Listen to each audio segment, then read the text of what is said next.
catches up to one, he can scorch it. And you can tell by the way the outfield is playing him, they remember what he's been doing throughout the series, and so they're playing him deep. Pretty deep. Very, very deep. Knowles with the pitch. The runner is gone. Will they get him? Safe. Safe. We're talking about the sliding. We've been seeing quite a few runners sliding past the base, and a lot of them being tagged out because they couldn't hold the bag. Well, you know what that is, though? You're sliding on plastic. So you can't stop. We saw yesterday some guy started sliding some 4 to 5 feet before the bag and still got in there because, again, you're sliding on that turf. It's artificial. It's not natural. It's artificial. That's why it happens. The runner at second base now. That one is good for a strike on the inside. That's a good pitch there.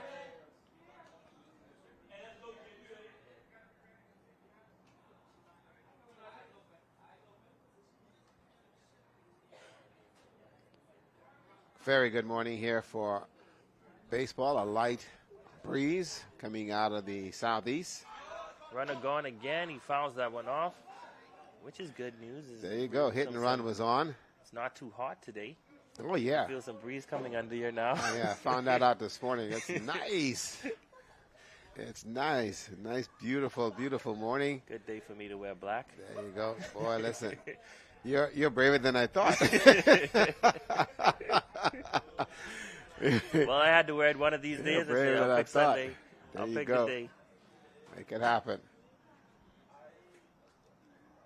At the plate, Got Jay Ambrister.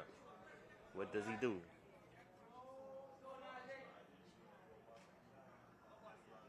That one's popped up into center field. Center fielder coming. He's running on it, and it's a catch. The runner will hold at second. We also saw a pretty good catch out center field yesterday. The first, I think, diving catch on the outfield. That's it. Major league catch there. I'll tell you what, got to check that chest. That was, I think it was Long Island. Yeah. Trey Fowler. I mean, that's Trey Fowler who was out there. Who caught that one out there. Yeah. Pretty good outfielder. Okay, and they move him to left today. Move him to left. So not too much diving. He's just got a track. That now brings up our next batter, and that's Joel Bain. He'll come to the plate. Bain, again, he will play first base today. Down, away. Outside.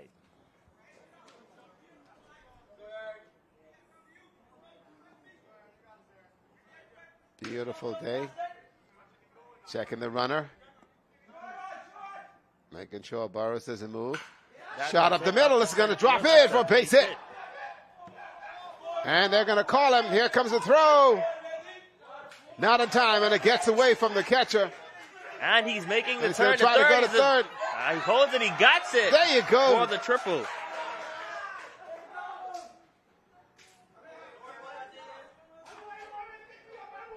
It's a 2-0 game, just like that. Here we go. Here's the play for you. Here's the bounce. Ball comes off the turf. Good hop. Here's the throw. It's going to be off the mark. The run will score. Gets away. It hits that turf. It takes a high bounce. Goes to the fence. And we've got our second run of the game. So Bain is at third base by virtue of a base hit. Gets the double, and then the throwing error by the center fielder gets him to third base. Now we move on to John Cumberbatch, and Cumberbatch hits one into left field. And he'll get an RBI. 3 runs now for Columbus Isles. Like I said, they came out hot swinging, and those bats are coming around, and this is what they were talking about early in this game. If they can get on the scoreboard, they can make some things happen. There's the hit. Turns on that high ball, drop right in there to left field, and that's a base hit, and the run will score. What I did like also is watching Mr. Bain, Gerald Bain. He got to second base, and like I said, you slide at least 3 to 4 feet away from the bag because that turf will allow you to get in there. He slid all the way and got in safely. Now we go to Devontae Brown. With a 3-0 advantage and 2 outs here, runner on first base. Let's see what he gets. That's a strike. Now go back to yesterday. Long Island was the team that jumped out to a early lead, and now playing as they played from the advantage from the visiting side, and here they are home. So they'll see what they do when they come up to bat. But here we go. It's a high ball, 1-1. 1-1 to Mr. Bain, who's doing the catching today. He's been doing the catching the entire tournament, and I admire this young man. I'm telling you. Boy, he's been getting bruised up in the back there like crazy. At one point, he saw he pulled his helmet off. His glasses went one way, the helmet went the next way, the glove went the other way. Wow. Swing and a miss. Columbus Isles playing for one. Desperately need to get out of this inning, as the bats for Columbus Isles is pretty hot right now. 3 big runs. A lot of baseball to be played, though. Step off. Not very happy with that. He saw Cumberbatch straying off the bag, and as a precaution, as a very good pitcher, that's what you do. Come off the mound. Come off the mound, take a good look at what you have, and then call it a day. Call it a reset. Let's take things again. That's it. Make sure everything's in order.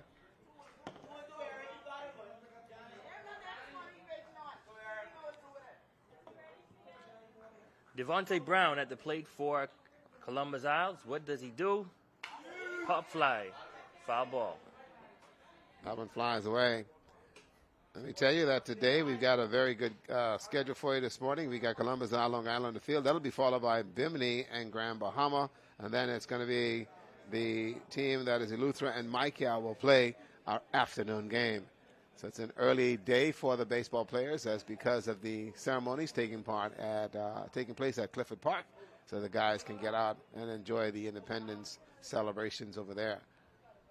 That one's going to be high. Grand Bahama staying alive in this thing. Still alive. Boy, they got more life than an orange cat, not a black cat. Boy, I tell you, you're going to need some security when you get about this place. Oh, yeah. Yeah, a couple of the guys saw me yesterday at the opening ceremonies, and I did run way up to the VIP section quick. Let's see what happens here with Brown. That is swing and a miss, and got him. Struck him out. So there you have it, folks. 3 runs scoring in this inning, and they do so on 3 hits. Leave 1 on base, and it is Columbus Isle up early in the ball game. And when we come back, we get ready to see whether Long Island is able to answer the call, and we'll see when we come back.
Welcome back, everybody, as we now move to the bottom of the first inning. Which will score very good one, 3-0 in favor of Columbus Island here with some 3 hits in that ball game. And now we get ready to see whether Long Island can respond to that. Isaac Fox will start off, and he has been a terror at the plate throughout this tournament. Absolutely, he's not the person to sleep on. I see the infield not playing him too deep, but they may pay for that. Let's see what happens. Fox going for a bunt. He misses that. The strike Byron one. Edgecombe doing the pitching for Columbus Isle.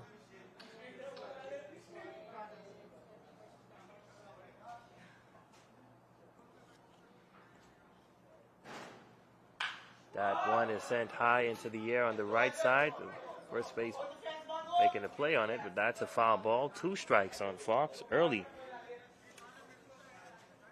Trying to push that to the right side. He likes that right side as well. He goes with the pitch. We can see what he can do here.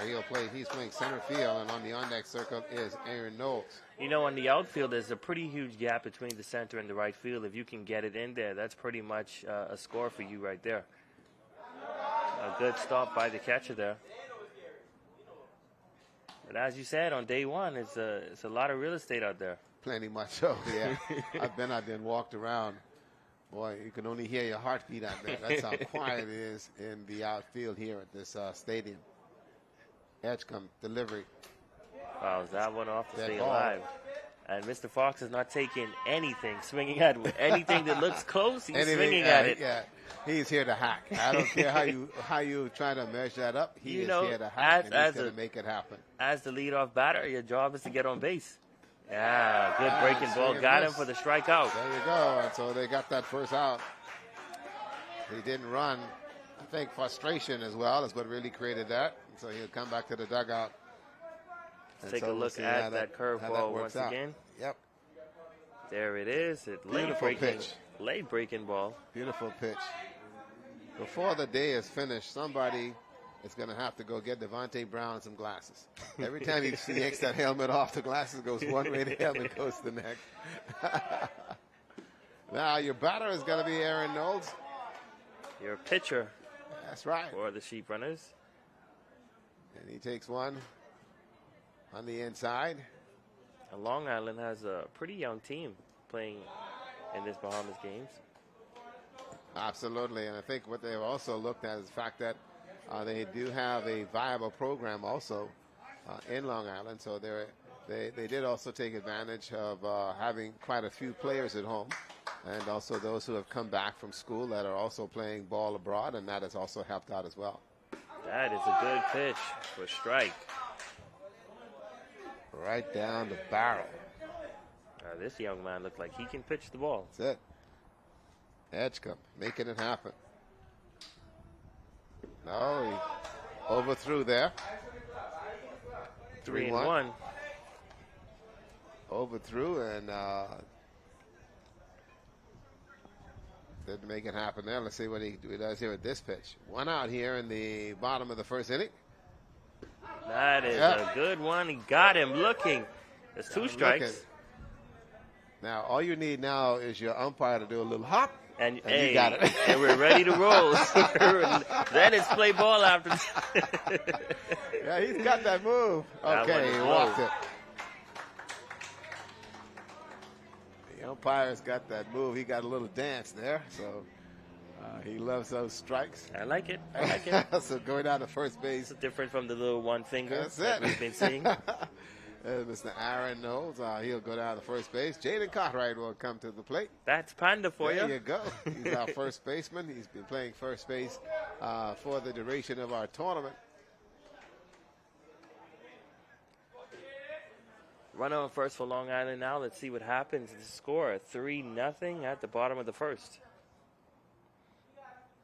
That's a great pitch, and Mr. Fox is... Mr. Cartwright, rather. Looking to take that one deep if he connected with that one.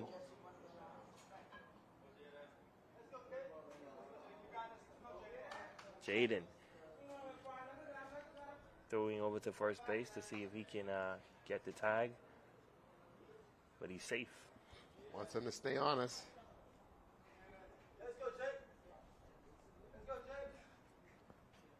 Cartwright. Swing and a Big miss. swing and a miss again. Boy, I tell you, he's really putting his all into that swing. Yep. If he connects. If he connects, if he connects, those palm trees out there in left field are in trouble.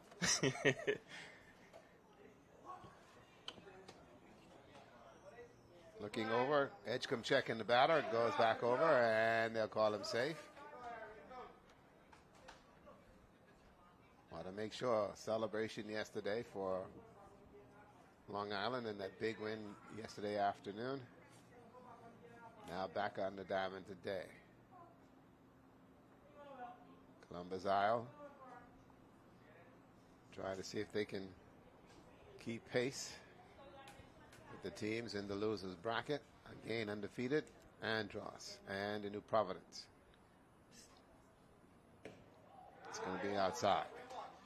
Stephon making sure he keeps his eyes on Mr. Aaron Knowles over at first base. They don't want him to advance. He's a threat to run. There you go. That one's off. Almost got him. If you got it on the line, you've gotten him there. Good move over there to first base as well for the young pitcher. Absolutely. When Mr. Knowles sees that he has Stefan's attention, they're watching him. There's the pitch. And a swing and a miss. You said Edgecombe has some stuff here, and he's been able to change and adjust the actual velocity of the ball. This one too. You see that one took a little something off it. We saw there absolutely where Cartwright was way ahead of the ball. Stephen Cartwright now steps in. He's playing shortstop today. That one is going to be right down the heart of the plate. Edgecombe now. Yep, they moved Pork Chop from first base to shortstop today. Good guy. I tell you.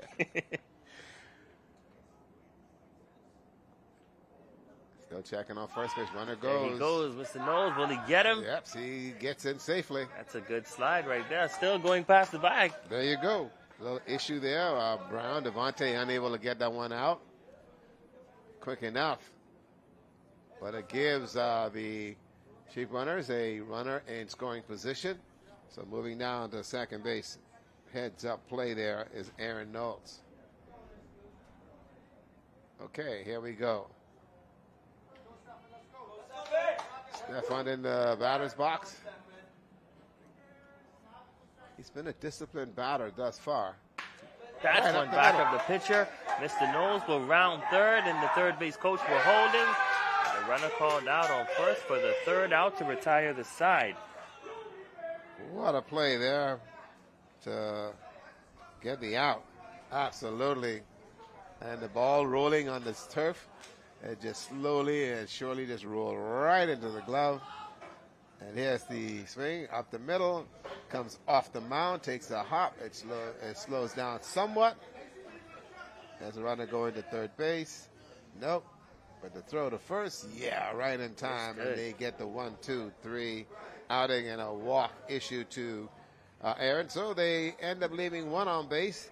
No one scored. 2 strikeouts there for the young pitcher, Farron Edgecombe, for Columbus Isle. And we now go to the top of the second inning.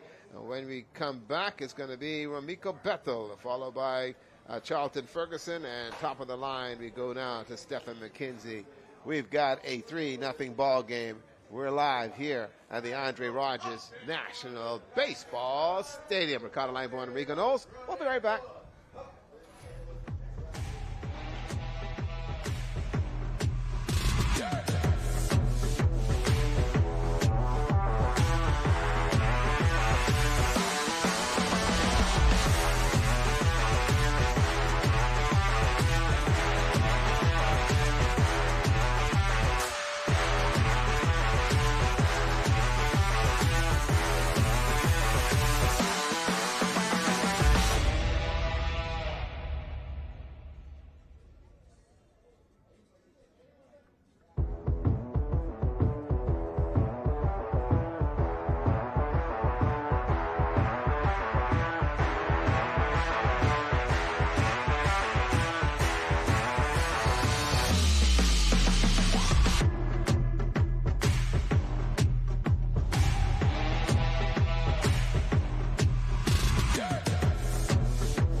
welcome back, everybody, as we continue now with our coverage of the baseball segment of the Bahamas games. We're live here at the Andre Rogers Baseball Stadium. Ricardo Lightbourne, Ramiko Knowles, and we now move to the top of the second inning.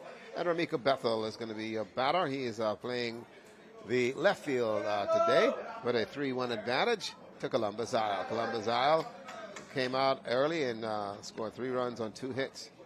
Now listen, anybody with the name of Ramiko, they can hit the ball. Okay, we can find out right now. All right, here we go, Mr. Bethel. That's a strike right down the heart of the plate. Doing the pitching for Long Island today is none other than Mr. Aaron Knowles. That one's on the outside. Just missed on the outside corner.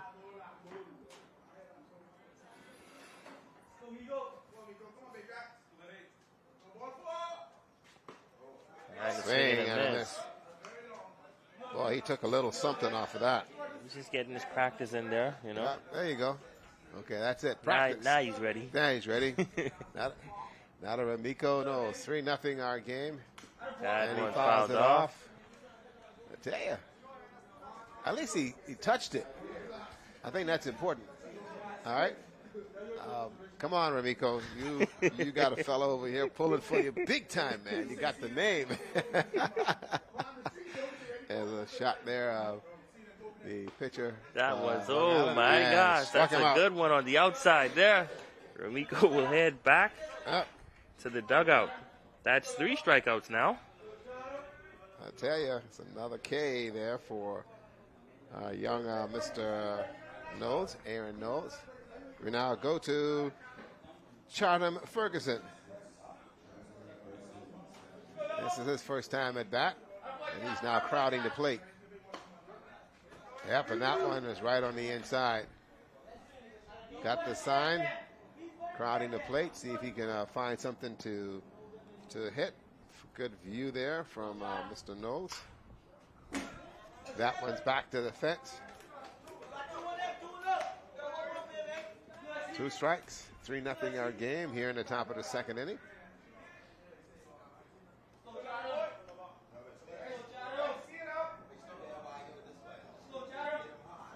Here's the delivery. That one's on hit the to first the base right side, side. and Got yes, it. We'll get him out. got the out. And a ground out to first base for out number 2. Just like that. So Long Island playing that defense now. They've settled down a little bit. Still a 3-0 game. Put out by the first baseman. And a little curveball there. Top of the line, we go to Stephen McKenzie, who reached on a walk.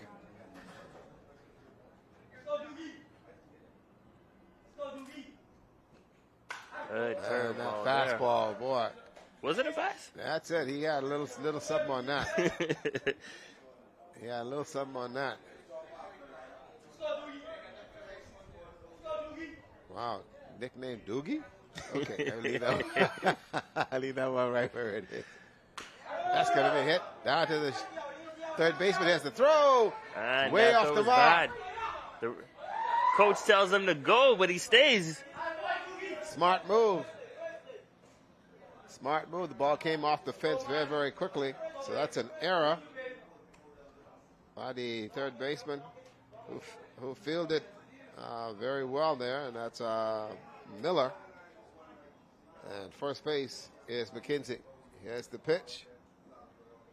He came inside and hit it right down the line. He knew he was out, and so he's just jogging. He sent him. He sent him, but he was watching. He said, "Nuh-uh, I'm good." Let's go. McPhee, your DH. Amara is the first out. Got thrown out there by the pitcher. Hit it right back to the pitcher. This one he popped up, and that was going to go out of play.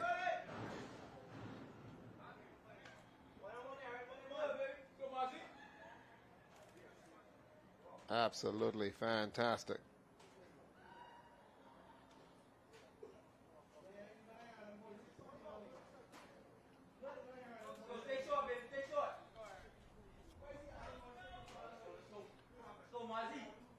Little lead over there at first base. Aaron look over as a throwback. Did they get him? No, they thought they had him. Safe. Close Thought one. they had him. Cartwright just needed to block it up a little bit more, but he thought he had it. But he was going to steal. Yeah. He definitely was about to. He had too much of a lead, and a good look over there by Aaron Knowles, the pitcher for Long Island, to make sure that he doesn't get too far away from that first base line. In the box, McPhee. Right down the heart of the plate. Good strike right there.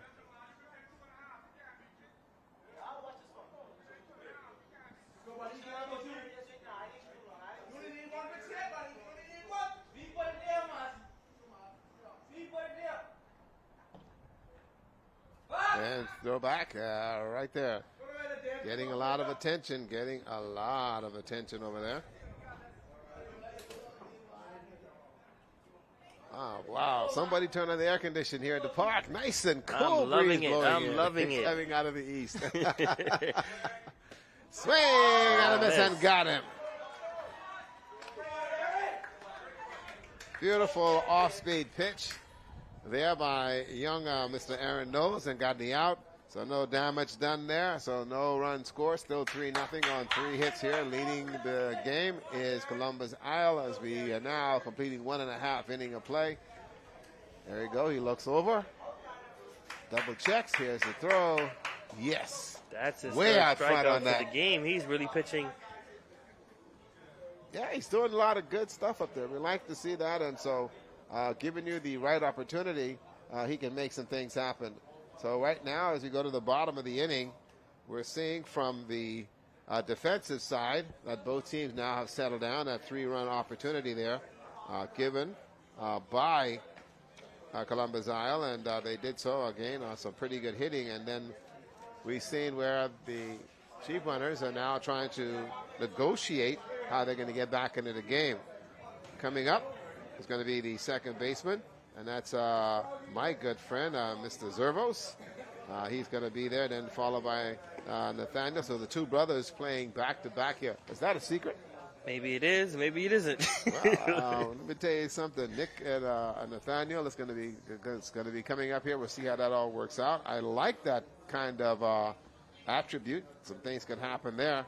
So we'll see exactly how they're able to do it. Nathaniel and Nicholas, the Zervos boys, they play all over the place. And so we'll see here whether they have got that swing down pat and see what happens there. Here now in the bottom of the second inning, Long Island. This is the time if you're going to get some runs on the board. This is the time you're going to have to do it.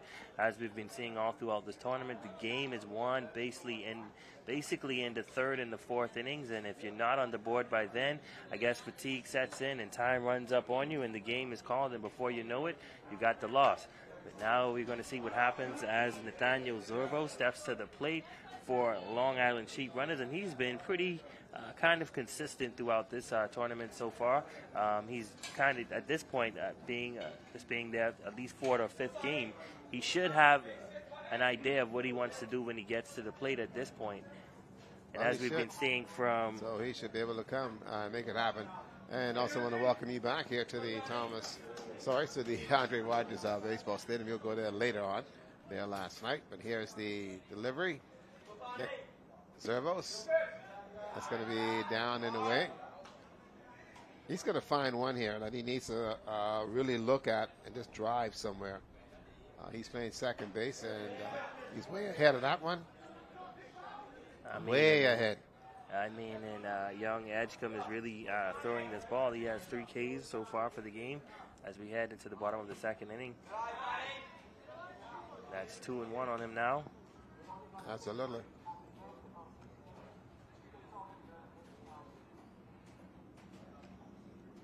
That's a hit Shot up into left center between field. the left and center. That's a good base hit he will get on. Nathaniel starting things off for Long Island the right way. That's a good base hit there by Nick. And see if this can spark the sheep runners. See if they can get something going here. He sits on this. Oh, that's a nice little hanging curveball.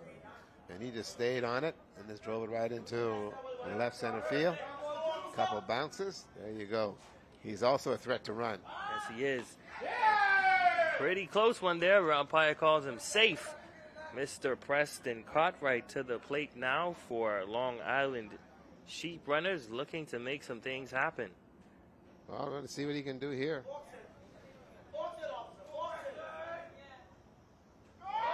Runner is gone. The throw to second. Does he got him? Yes, he does. And as I said, Rick, not many people have been were able to steal this bag.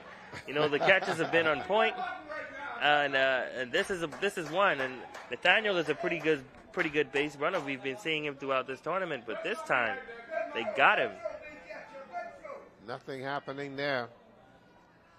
Holy cow! What a throw there by the catcher for Long Island.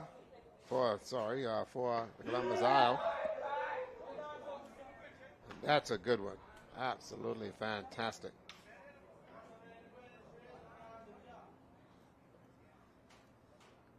Cartwright getting this one down the third base line. It stays fair. He got a base hit. So that's a fair ball down the line. Daniel would have been in a good position had he got on that second base bag. He could have been running on that play and then to make some things happen for Long Island. Nothing happening there.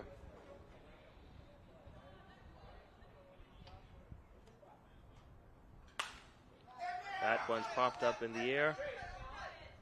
Out of play.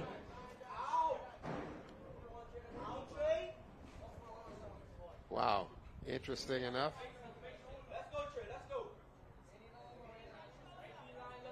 Young Mr. Edgecombe in control, getting himself dressed up there on the mound. One out here in the bottom of the second inning.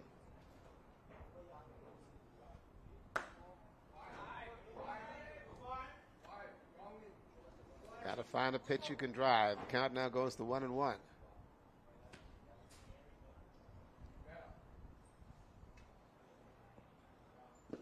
That one is low. Down low.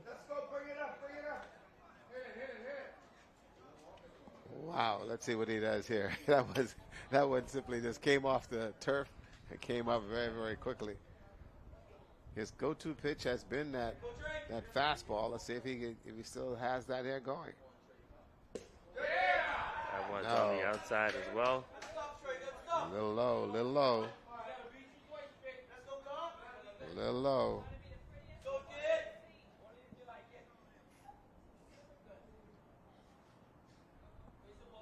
Wow. Trey Fowler, your left fielder today, he was the young man that made that diving catch out in the center field. Call it a major league catch. Yeah, that's a major league catch. Yep. Don't worry, the kid don't worry about chest hairs. He left them all on the carpet. Laying out for that one. 3-2, your count. Runner on first base. Long Island trying to get something going here. One out. And he walked it. So the runners will advance 90 feet.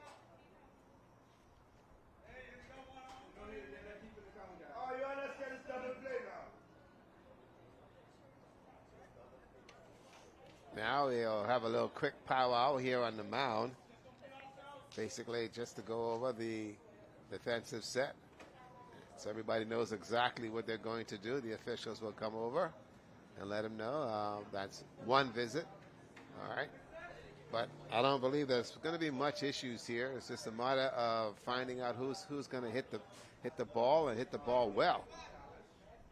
Okay. Is Nervous? Nicholas Zorvos, the brother of Nathaniel, now stepping to the plate. Let's see what he does with runners on first and second. That one is high. With one out, this is the time for Long Island to really get some numbers on the scoreboard.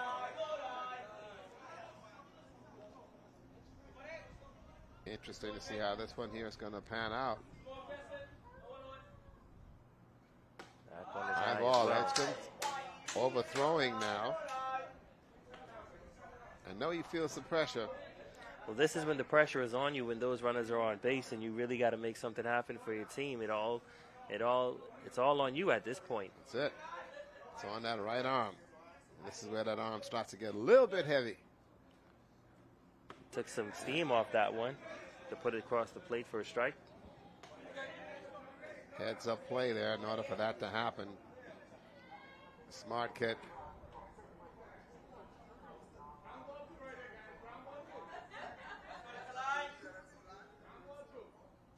That's high. That one is high.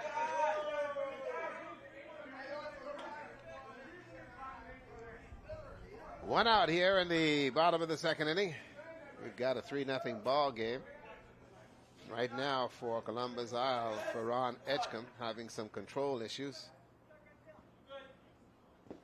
And he walked him. Bases now loaded. And that's going to call a visit to the mound. And what we've seen is that's his third walk of the game. I don't know if it warrants him being pulled out at this point, but you know the game is still early in the game. And see, and that's the whole idea there. And you want to make sure that he's able to do what he needs to in order for him to settle in and make a difference. So kind of crazy here. They had a visit together, and so now they're going to figure out what they want to do. Bases loaded here. You're leading 3-0, so you now to look at, okay, your pitcher has given you a couple good throws, and so what are you calling for? You keep calling for that fastball. That's not working. So the little swerver that he's been throwing in terms of a curveball has been in there. So we'll see how that works out. Now we see the problem. It was the belt. Okay. We see him fixing his belt now. Umpire getting him right. There you go. Hey, it was a little loose. Yeah, pants loose, man. That's why I couldn't throw it. Yeah, man, tighten up the pants. Now we're going to see some. Tighten that pants up, man. There you go. Now he's ready. There you go, ready to go. Now, Jeter Miller, who is playing third base today. Bases loaded. That's a good pitch. There you go. It had to be the pants. Yeah, that's it. That's what it was. Pants keep getting in the way there. Bases loaded. One out. Bottom of the second. That's a good pitch. Got him Swing swinging at it. on that one. That's 2 strikes on Miller. The base is loaded. Columbus Isles playing for 2.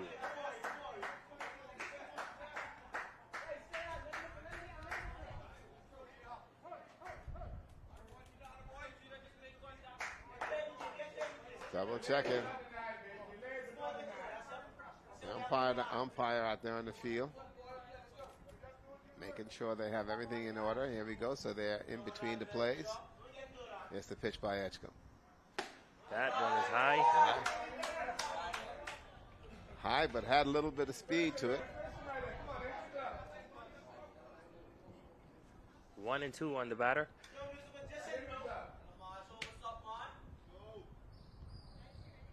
Good pitch. Got him looking, and that's his 3rd K of the game. A 4th. Boy, that was a money pitch there. Young Jeter Miller can't believe it, but boy, that was a big one. Top of the lineup, we go now, Isaac Fox. Here's a look at that pitch again. just on the outside corner. It was a little bit too far out of his reach. He didn't swing on that one. It was not his pitch. But now he's back in the dugout. Isaac's now your batter. That one. That's going to go down the line and foul. That's just a wake-up, everybody. Isaac struck out his first time at bat. Here he is now with bases loaded. Golden opportunity here for the center fielder. And as I said, this is the time that you want to make something happen for your team. Long Island was able to rally late in the fourth inning yesterday. But now the bases are loaded for Fox in the bottom of the second. Here's the pitch. That one hit up to the shortstop. When he made the play, yes, he got him on second. But they got it. So, wow. So Long golden Island. opportunity by Long Island. Unable to get anything out of that with bases loaded. And I can imagine the conversation that is going to be in that dugout in just a moment. Going to be interesting to see how that all works out. And this one here hit right to the shortstop. Okay. And so he's out. So we've completed 2 innings of play. It's still a 3-0 ball game in favor of Columbus Isles. We're going to be back as we go to the top of the fourth in just a moment.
Welcome back, everybody, as we now move to the top of the third inning here between Columbus Isle and Long Island. Columbus Isle leading at 3-0 here, and your batter going into the box is Perez Burrows.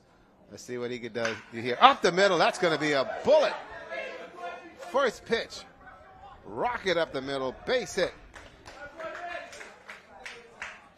Wow, he didn't even wait for that one. Not at all.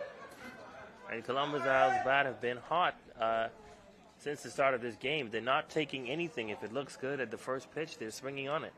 Ready to jump on it, and this he took it out of there and made it happen. Now we go to Najee Ambrista.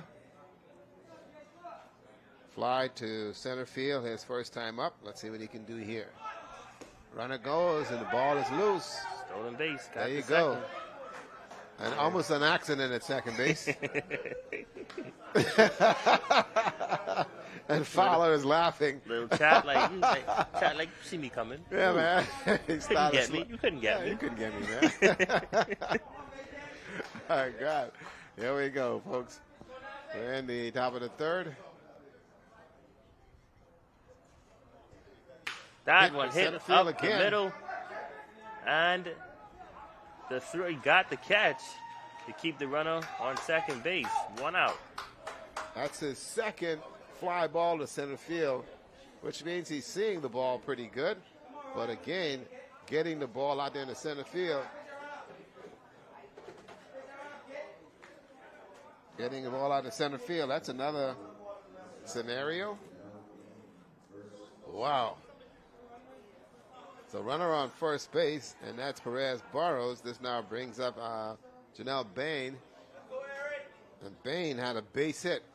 And hits it to the left side. Good stop by the shortstop. Can he make the play? Runner Not in safe, time. but it's a great stop. He loves that side. Great stop there. He just loves that side, and that's going to be a base hit for him. But stuck on second base again is Burrows. Now you go to the man who's made some things happen, Mr. Cumberbatch, who had a base hit out there to left field. And the RBI to boot in the first inning. Let's see what he does here with 2 runners on base. Time call. Cumberbatch called time and stepped out. 1 out here in the top of the third. Runner going Off again. the bat, That one off the bat. look, The throw to second. Got the one runner. and throw to first. Getting a double play. Beautiful play by Long Island to retire the side. A double play. Great defensive stops there. Can you believe that? Can you believe that? Wow. A little check swing off the bat. He didn't want to hit it. Got jammed. Here's a throw to second. Gonna get the force, and there you go. And the stretch by stretch at first base. Pop chop. Pop chop. There you go. A good stop by the pitcher, Aaron Knowles, getting it over to second for them to make the play and retire the side for the double. Wow, what a interesting game in terms of what we're seeing here, and you can tell from what's happening over there in the Long Island dugout. These guys are pretty happy because they came away just now with a very good defensive stance to keep themselves all sorted out, and that says much about what we've seen. We've seen where Columbus Al tacked on some 3 runs in the first, and they did so on those 3 hits. They had 2 hits a minute ago, and so some things are looking well. 1 hit, and that was a game by Perez, who got that one up the middle, but some things will happen. But for the other side, Long Island needs to now look at how they're going to see if they can get the bats going. You have Aaron Knowles, who's going to be coming up. He also had a walk, but there in the middle, Cartwright strikes out, both Jaden and Stefan, and then also trying to get the Zervos brothers into the mix of things. We'll see how it works out. But so far, it's been a pretty good game for Ron Edgecombe, who's doing the pitching here for the Explorers. And they've done a very, very good job so far in terms of being able to hold Long Island at bay. It's only a matter of time now. This is the crucial part of the game where we look at what happens in regards to the defense and offense. Let's go back to that double play so that you get an idea of how well it was executed. Here's a little jam off the fist. The throw to the second base side. There's the force the out. And then the throw to first, and they get the double play. There you go. I know he went back into the dugout with his head held low because he wasn't going to swing on that one. That was a check swing. To pull back and couldn't do anything with it. So he just got it right on the end by his hands, and it just came off the ball. And see how quickly the ball comes off this turf. It just pretty quickly. Pretty quickly. It just kept jumping. In order for them to get the double play, that had to be moving on the infield, and so that Aaron Knowles was able to get the fielding catch and then throw it over to second, and they got the double. Got the double play, boy. Totally. That was a play that hurt Columbus Owls. They needed or should have gotten something to happen on that play to make the score a little bit higher for them. Now we go to Aaron Knowles, who's your batter. We're now in the bottom of the third. It's still a 3-0 advantage. Edgecombe doing the pitching. Aaron takes a ball, pops up into the air. Ball coming back to the stand. Oh, just missed it. Good effort there by the catcher. That one popped up into the air. That is Adam Cumberbatch getting the helmet off to go and get that one. Yep. Unable to make the play. He's supposed to take off the glasses. Normally, when he takes that helmet off, his glasses comes off with it. And go one way. But other than that, he's doing pretty good. High fastball, nothing there. Well, I tell you, he lucked out on that one. You know this is an umpire who likes him kind of high. Yeah, he likes that high strike. Boy, let's see what he does here. Edgecombe has been doing pretty good. 4 Ks for the games thus far. Took something off of that and got him. Struck him out. Just got his 5th. Use a little swerve there. And I tell you, he gave the umpire a little look there. And he goes back to the dugout. And here's that pitch. You can tell me, there's that split finger. Yeah, it just dived on him. Nothing he could do with that at all. Jaden Cartwright. Shot down the left side. Foul ball. You know, he's one of those guys that's been turning on that ball every time. You bring him on the inside, you bring it down the middle, he turns on that, get it hard down the left side of the field. Tell you what, the Panda's only waiting. He's got on the back of his jersey, Panda. He's only waiting to see if he can buck up to one. It's only a matter of time, I think he says. You see if he can reach out and touch something here. Edgecombe working very well from the mound today. Got into trouble. That is a beautiful pitch. There you go. By Beautiful Edgecombe. curveball. He's been mixing it up. And he's been hard to read at the plate. And he's been mixing it up and giving a little of everything. That one over to the third baseman. And the throw. That's trouble. Oh, my goodness. He was able to hold on to it. Great stop. Boy, let me tell you. Great stop there by Juno Bain. Bain, he's able to pick that up. I wasn't expecting it. But he got picked it up. He I was not expecting it. And watch this now. Okay, goes over there. Here's the run. There it is. Watch the throw. A little pat. A little cute throw. Barely got onto that one. Yeah, he got up on it. He knew the balls could come up, and so he came up on it. The guy we end up going to the batter. This is Stephen Cartwright.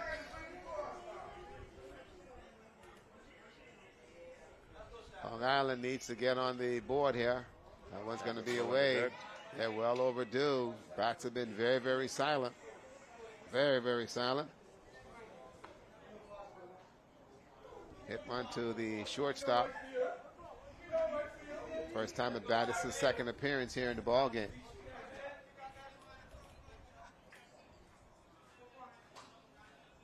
Yes, delivery by Edgecombe. No, overthrew. Lost his hat, everything. That's, you could tell he's overthrowing and not just letting the ball go.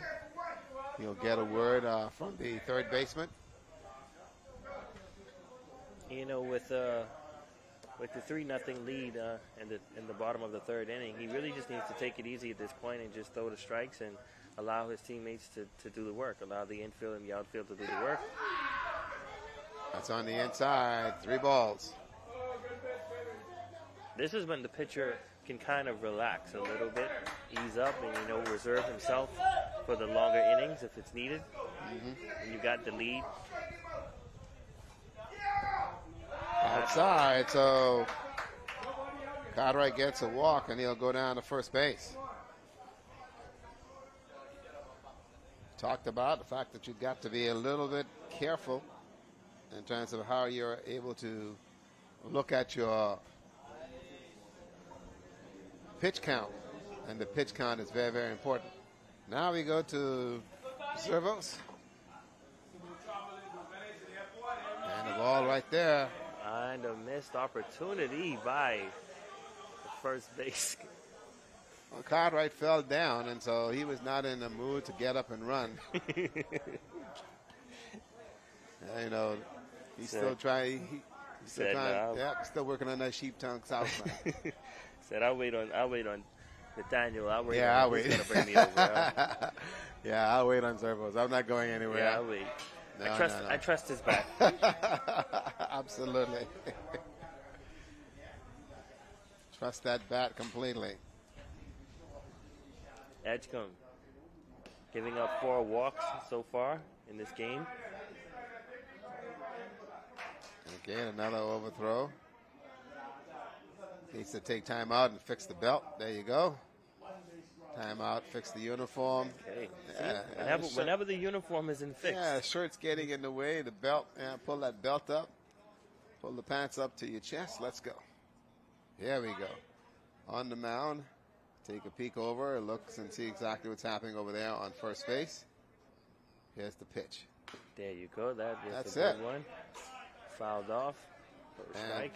It's got to be the pants, man. Every time he fixes that pants here at the bottom of the third, he's able to find the strike zone, and he settles in and goes from there. The uniform, interesting enough, is what keeps him in this one. Here we go. That's a good hit up the middle. That's going to be trouble. Making a play. It drops in for a single.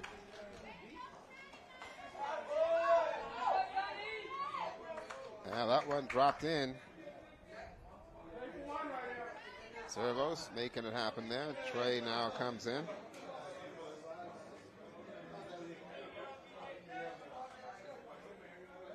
Preston Cartwright stepping to the plate for Long Island Sheep runners, looking to make some things happen with runners now on second and first. Let's see what he does. Here's the pitch by Edgecombe. That one is low. Umpire says no.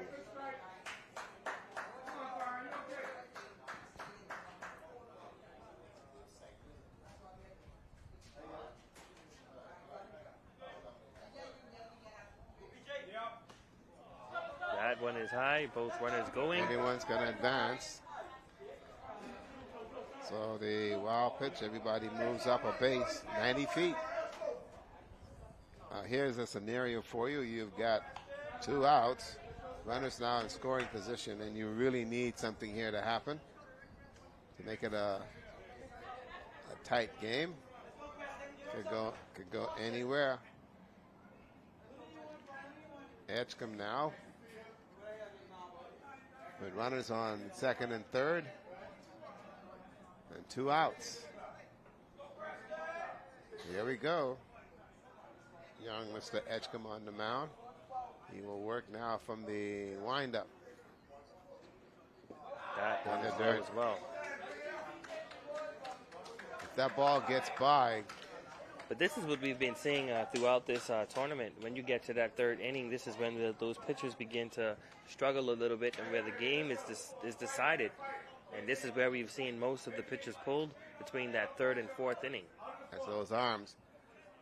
That also comes for, being in game shape and being in tournament shape. Absolutely. The tournament having to throw as many pitches creates an issue. You see he's trying to take something off of it, but still unable to get it. That's his 5th walk of the game. So now here we go. Bases are loaded. Bases are loaded again. Again for Long Island. Again, and now a quick visit here by the manager. I think they're going to pull him at this one. Well, what we've seen in the tournament is that once we get to the third inning is when the rotation comes in terms of the pitchers, in terms of coming out. We've only seen one pitcher take the whole road, and that was what we watched in our Eleuthera game earlier in the week. But why? Right now, this is a crucial time.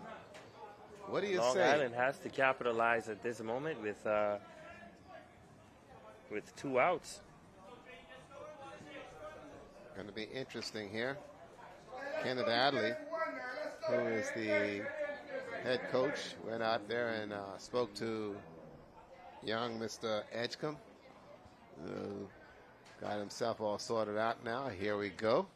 But they're leaving him in, showing that they believe in him, and they have confidence that he's able to get them out. So they're only playing for 1 at this point. That one on the outside. It's going to be a ball. Fake bunt there. Let's see what happens here. On the windup. Inside, that's another ball. 2 balls. And Trey Fowler is making sure he hides the strike zone, making it difficult for him to throw. That if he walks here, And there's a walk. I got a funny feeling we'll see Adley back out there. Yep, some action now going on in the bullpen. That one on the outside. Called a strike. Yeah, there you go. 2 balls, 1 strike. Bases are jammed. Outside, that's a ball. 3-1. Ken Adley send his relief pitcher right there to get him loose. Should have got him loose earlier, but here we go now. That's a strike. 3-2. He took a little something off of that and just grooved it in there for the strike. 3-2 your count here. Bases loaded, bottom of the third. Hoping to walk there. Swing at it, and he got him. Young Edgecombe hanging in there to get his team out of the inning in the bottom of the fourth. And Long Island, another missed opportunity to get some points on the board. And at this point, I don't know. I don't think they're going to be able to rally like they did in the fourth. But we'll see what happens. Boy, we told you we were in for a good game. That one was well outside.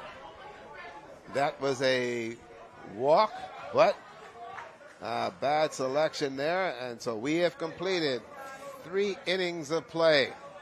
Did you think you'd have something this good? I don't know. Okay. Let's send it back to the station. We got to go to the dugout, get some answers, and find out what's going on in terms of these guys that's swinging the ball. We'll be back. Folks, don't go away.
now move to the top of the fourth inning. It is a 3-0 game. Columbus Isles leading Long Island. Columbus Isles scoring those 3 big runs in the first inning. And your batter right now is Devontae Brown, who is in the box.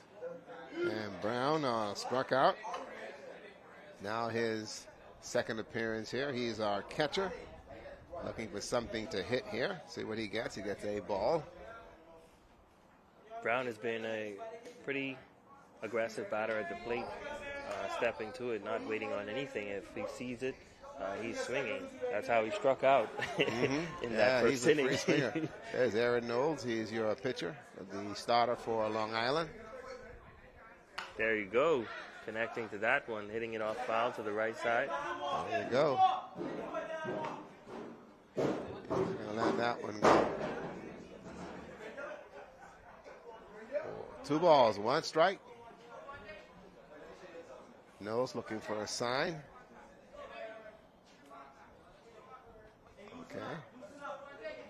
They're going to give him something here. That's another one. Curveball hung in there. Inside. Try to stay alive on that one. He's not looking for any sign. And as I mentioned, he's an aggressive batter. You bring it in there, he's going to be swinging at it. All he's going to do is swing. He's going to swing at it. Oh, he's going to swing. That is for sure. But he's not. One thing I see, he's not going down looking. He's swinging. Absolutely.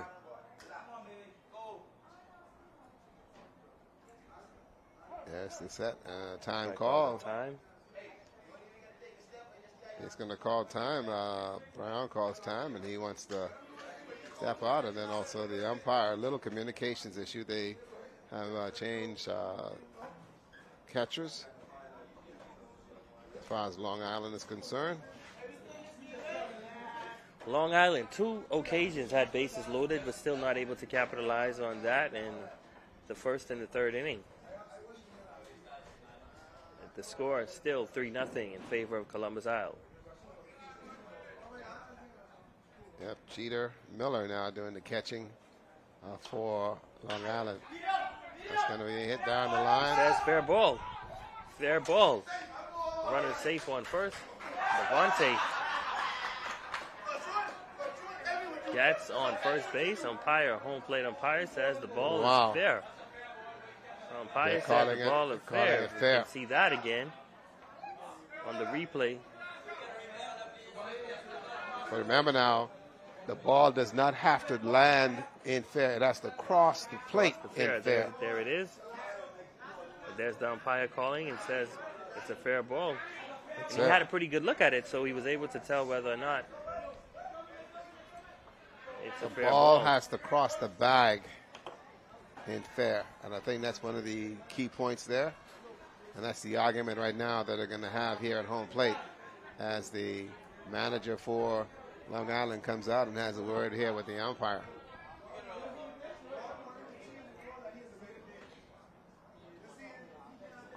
Remember now, it is a base hit. Okay, the ball goes over the bag in fair. We've seen it in other baseball games. The ball goes over the bag in fair, and it could land in the foul territory, but once it crosses over the bag in fair, they call it a base hit, and that's what the argument is right now. I think Long Island's third base coach is saying that he had to look at it as well, and from his vantage point, it was not fair. Well, the umpire calls the game. He called ball, strikes, and outs. Absolutely. We call it as we see it on air. We gave you the play. You make the call at home. 3-0 here as we now are in the top of the fourth inning. And the batter for you now is Mr. Ferguson. Foul ball. That one is fouled away. Ferguson, first time up at bat. Got thrown out. See if he can find something here he can put somewhere. But a break there for Columbus Isle. Well, actually, this is This is Ramiko at the plate. Ramiko. There you go. I'm sorry. Seeing him before. I'm sorry. I got to make sure we get this right. Ramiko's at the plate. I think I'm a little ahead of myself. It's fine. I want to make sure that name is called. He gets his Yes, sir. Ramiko Bethel. Struck out during his last time at bat, but That's nonetheless. Right. That's right. I want to make sure we get this one right, ladies and gentlemen. There you go. On first base, Brown, a threat to run. That one on the outside. Well, he's got a good eye so far. You know, they look. One ball, 1 and 2. He's got to protect the plate. There you go. Yes, the look and nose for the pitch. There's the runner goes. Ball high. What a classic slide. I'll tell you one thing. With the throw that high, they're going to steal on you every time. Absolutely. Oh, that's Jeter Miller who is behind the plate. He swapped out and going to third base. For Long Island was the catcher. So they swapped out and made sure they got there. And nothing there. That's a ball.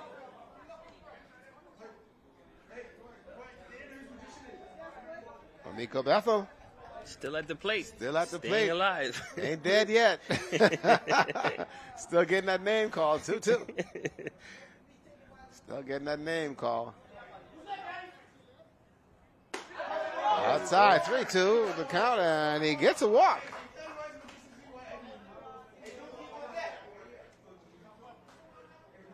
Wow, he dodged a bullet. Ramiko dodged a bullet. Hey, we'll take it. Based on ball, we'll take it. I tell you. Runners now on first and second for Columbus Isle. Stepping to the plate. Ferguson. That's it, Chatham. Let's see what he does. That's it. Another opportunity here for. Shows a bunt. Go on. Runner goes to third. Good throw. Umpire says. I got him. Got him on third. Out of there. They had a double steal on play, but he's out. 1 out. That's 1 out. Bethel moving over to second base. So Brown tried to go for the steal. Nothing happening there. Miko at second. 1 ball. That's going to be inside. So a high ball. That's 2 balls now here in the top of the 4th.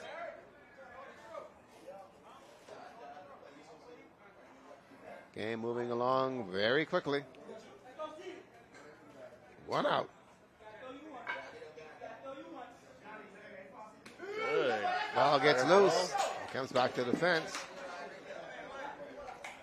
There you go. Bethel now in scoring position for Columbus Isle. Up a loose ball. I'll tell you.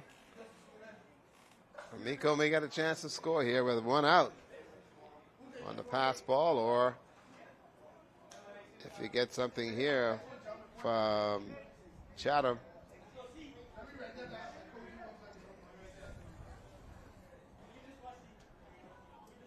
Kenneth Hadley, your manager for Columbus Isle, said he gave up his sermon this morning for this. Came out here to make sure he's able to coach his young ball players. Strike. Yes, sir. Beautiful pitch. Got him on the inside looking. Beautiful pitch there by young Mr. Knowles, Aaron. See if he could find a money pitch here. Chatham Ferguson. High ball. Extending the count, 3-1. 3-2, that is. The umpire showing us 3-2.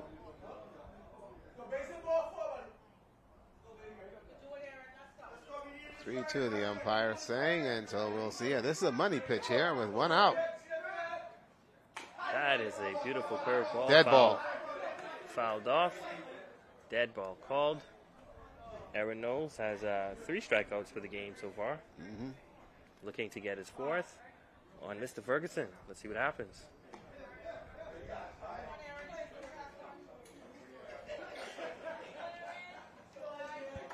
I was sitting there thinking a minute ago and looking at these ball players and thinking about Kenneth Adley, who actually played in the first Bahamas games.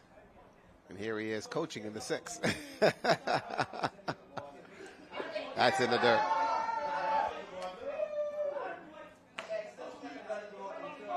So a walk. And we're still waiting for Amico to score. Top of the lineup. Stephen McKenzie.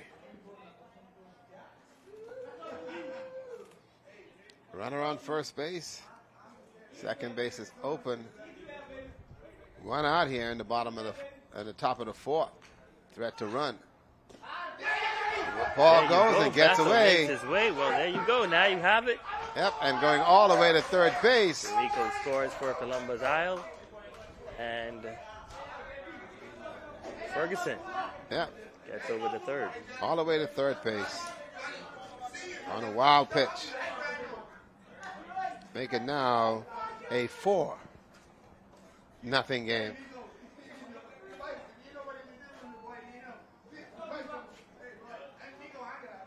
Incredible. Ramiko scores, and there's big conversation over there in the dugout. That's an incredible feat for Ramiko. I think they're having a conversation as though it took you long, but it's expected. It took long enough. Yeah, well, you're in the scorebook, buddy. Here we go now. Top of the line as we now have Stephen McKenzie with a ball. And that's a strike. That is a good pitch right there. There you go. McKenzie. 1-1. Aaron Knowles throwing a strike.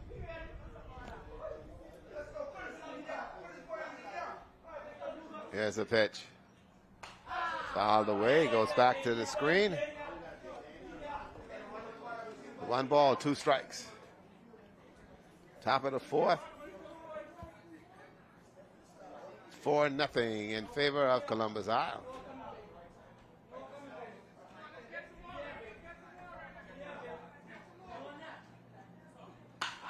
Shot up the middle. That's a base hit. Good hit. And I like the way he waited on it and just gave it his all and got it up the middle. Good hit.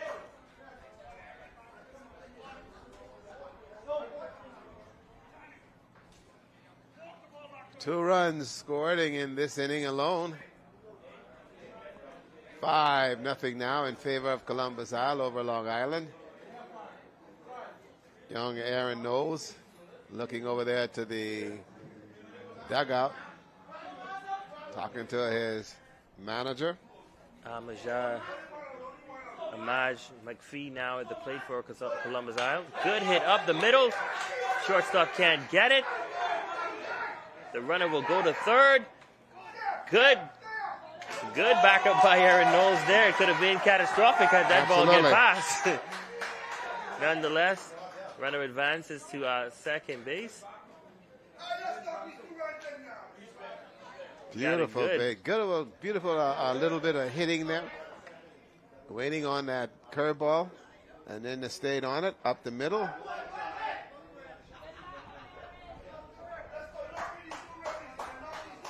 Both are able to get to it. So both had an opportunity, but nothing was there at all. Here we go. Now we end up going to Perez Burrows. Perez had a base hit in the third to get on first. And looking for another one here. That one is fouled to the right side. Coming up next, Bimini and Grand Bahama. Elimination game.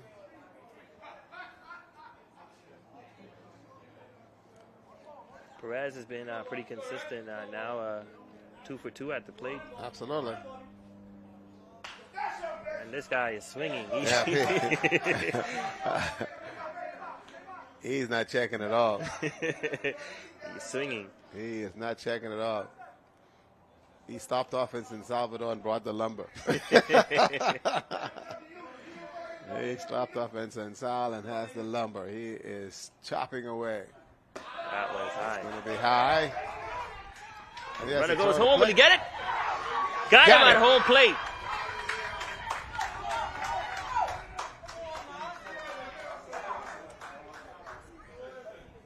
Wow, trying to make that steal. Was McKenzie, but nothing happening there. He's going to be out, so that's the second out here. There he goes. They definitely got him. Yep. See, that's what calls for that strategic sliding that we've seen yesterday, but catcher blocked up the plate. He was unable to get it. It was a foul ball. This is the right side. And he was not able to make the catch out there for Columbus Isle in right field. That's right. That's Servos. It was out there, nothing happening. Wow. Now, what's kind of interesting is you turn around now, and you have Perez, who's 2 for 2, and you send a runner, and he's been one of your top hitters here today. Yeah. And running yourself out of an inning. We'll see here. Wow, there's a pass ball. He's going to get that score on that. Make it now 6-0 on a wild pitch. On a wild pitch as McPhee will also score. So Perez is still alive. 3-2 is your count here, and the top of the fourth inning, 6-0 in favor of Columbus Isles over Long Island. And Perez Burrows, who's 2 for 2, 2 singles. That one is still hacking. The catcher is on it. Got it. Got it. Out number 3. Good catch by young Jeter Miller at the home plate. So a 3-run score on that one, though, Miko. And they end up getting 3 runs on 2 hits. Quite a few errors in terms of wild pitching by the pitcher there, Aaron Knowles. And the most important run of this game was that Ramiko Bethel score. Absolutely. The score now, 6-0 in favor of Columbus Isle as we head to the bottom of the 4th inning. We'll be back with more baseball action. Oh, we'll stay. Staying. Okay, we'll stay here, and the question will be now exactly what will the coaching staff say to the players, and we can tell moving over the first base, not a happy coach in Cartwright. He's not happy at all. He's going to go over, and also now is that he's going to be making some changes, and I think he is realizing now that this one is getting a little bit out of hand, and so he will actually make some changes to his lineup. He's also now looking at determining exactly whether they're going to enforce the inning rules or they're going to go on time. Remember now the game did start at 9 o'clock, and they have at least the 2-hour limit, or they'll turn around and you'll have the runs for innings, which is actually 10 after 3. And so far, we've only got 6. And so we are okay at this juncture. So still on the mound is Ferguson, who's still back in the game.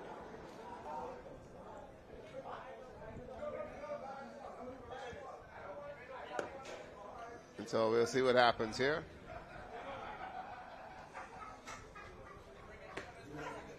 There you go. So no changes yet. No changes yet as we go to the bottom of the 4th. The next game is going to be Grand Bahama and Bimini. Bimini is here, presenting its lineup to the scorers. They're waiting on Grand Bahama.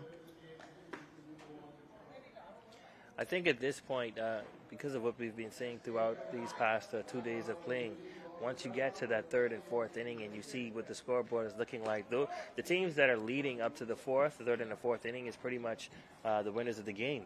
And at this point, what we saw with Long Island Sheep Runners was able to rally in the fourth inning yesterday to come over to get the win. And so we'll see if they can do that again in this inning, because this is a big inning for them.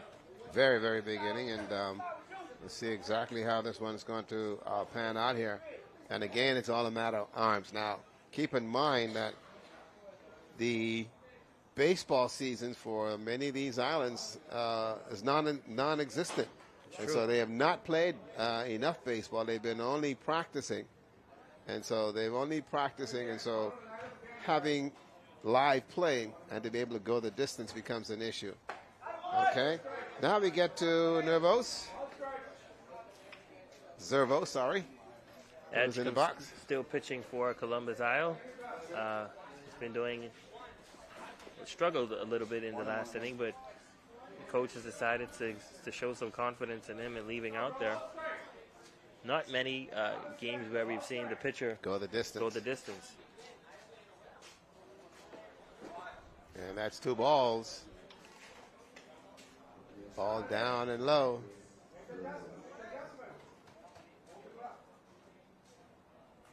Ferguson gets the sign, looks inside. That is a good pitch. And got the strike there. 2 balls, 1 strike, 6-0. Columbus Isle here in the bottom of the 4th inning. That's going to be a hit. Rip to the left side. Foul. Wow. Boy, he had a good run at that one. Had a good look at it. Count now goes to 2-2. That one up to the left side to the third baseman, making the call and gets it for the first out. 1 out here in the bottom of the inning. And that's a real big out there. Now we end up going to Jeter Miller.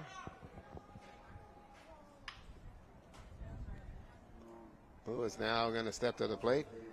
Miller struck out. This is second appearance. He's now been bringing to do the catching for Long Island.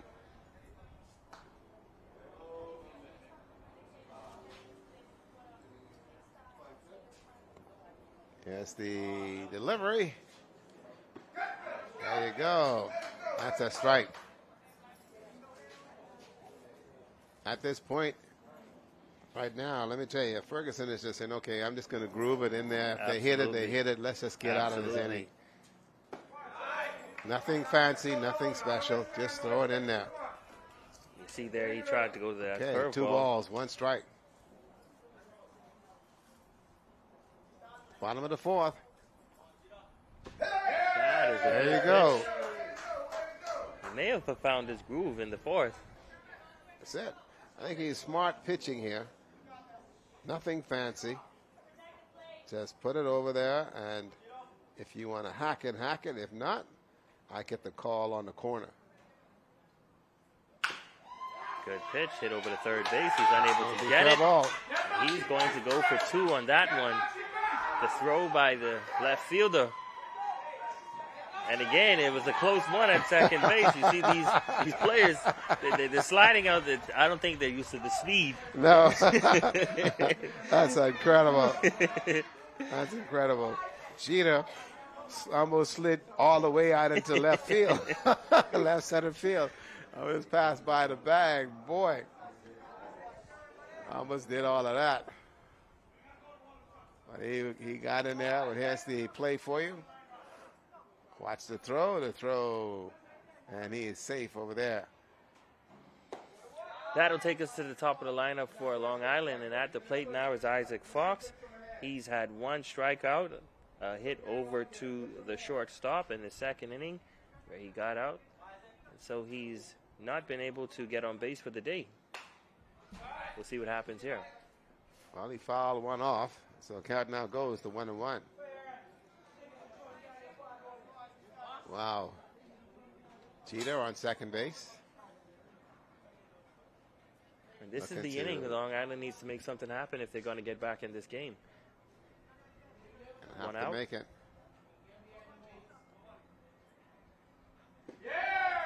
That's going to be on the inside. Just missed. Good pitch there, though. It is a good pitch. And, you know, sometimes you listen to the chatter coming from the dugout and you hear that, yeah. You know, it can sway the umpire. Umpire said no. Down in the dirt. Low in the dirt. The ball still live. Jeter runs. And he tripped up on the play. Tripped up as he was trying to steal third base. Cow. And, you know, I think he doesn't understand. The turf is causing him to run a little bit quicker, and he tripped himself up as he was trying to get over to third base. And, wow. I'll tell you what, got him running. There it is. He begins to trip right here, and he tries to slide, and he comes up short. Nowhere near the base. Nowhere near the base, and you could tell the frustration there. Tripped up. Thought he could get there and get something going. So right now it is Fox, and that's going to be a dead ball. And man, I tell you that's a couple bad breaks here for Long Island. They needed that. They needed that run-in position. Set bases loaded twice, and running himself out of the game. And that's off the elbow. Yep. And he's going to get hit by a pitch. And the coaches are saying this is going to be a questionable call now. He may have swung on that one. He actually swung at it. He held it back, trying to get out of the way. Coaches are saying that he swung. Let's see exactly what the officials are going to say here. They're going to have a little conversation. Fox will go to first base. He's prepared to run.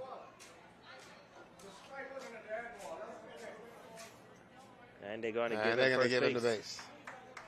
Okay, so he will get hit by a pitch. And now Aaron knows Yep. That's it. One ran inside. And so the conversation between the field umpire and the home plate umpire, they concur that he was hit by a pitch. So now with 2 outs, the workload now goes to Edgecombe. And Aaron Knowles, pitcher to pitcher.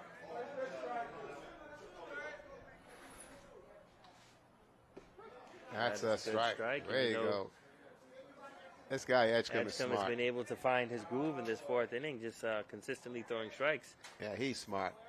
Save the arm, just groove the plate. They've got a pitcher who is warmed up and waiting just in case. But I think in his mind, Edgecombe is saying, listen, this is my game to win or lose. And so he's just going to sit there and just be able to groove that ball in there.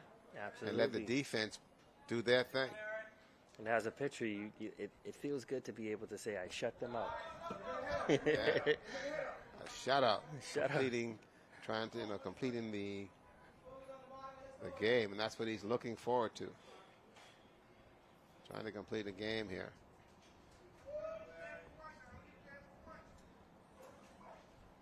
Columbus Isle playing for 1 to get out of this inning.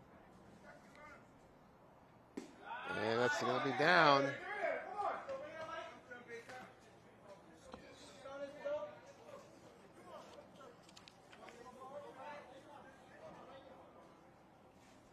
Okay.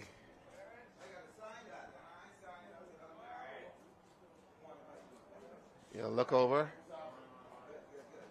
Fox is running. Hit and run is on. Fox is safe to throw to first. And then they'll get the out. Beautiful play there by Ferguson. That's it. Got the 6-3 out. I tell you, this has been a very, very good ball game as these guys have played exceptionally well to this point, especially for Columbus Isle. We got a break coming. Here's the throw. Yes, and he's out. And so it's still a 6-0 game in favor of Columbus Isle. Umpire is going to get a break and get a timeout. We're going to take a timeout. We'll be back to the top of the 5th when we come back.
to the top of the 5th inning. It's a 6-0 game. Columbus Isle leading Long Island, and your batter is Najee Brista, who has flied to center field on 2 occasions.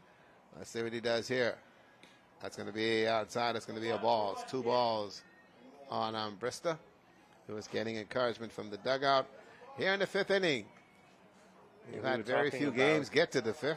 Absolutely. We were talking about Najee earlier. He's one of those batters where he's not going down swinging. He's going to hack. Yeah. He's not going down looking. He's going to swing. And there we see the swing right there. Yeah, he's going to be, he's going to swing the bat. I don't care how you look at it. He's going to swing that bat, and that's what he's doing. Here he is with a count. There you go. And that over shot to shortstop. in the gap. Unable go to get in. it. And that will be his first time on base for the day. And first hit for him for the day. That little curveball, he sat on that and waited. And got it right over the shortstop head and out there in to left field for a single. So the kid is 1 for 2, 1 for 3.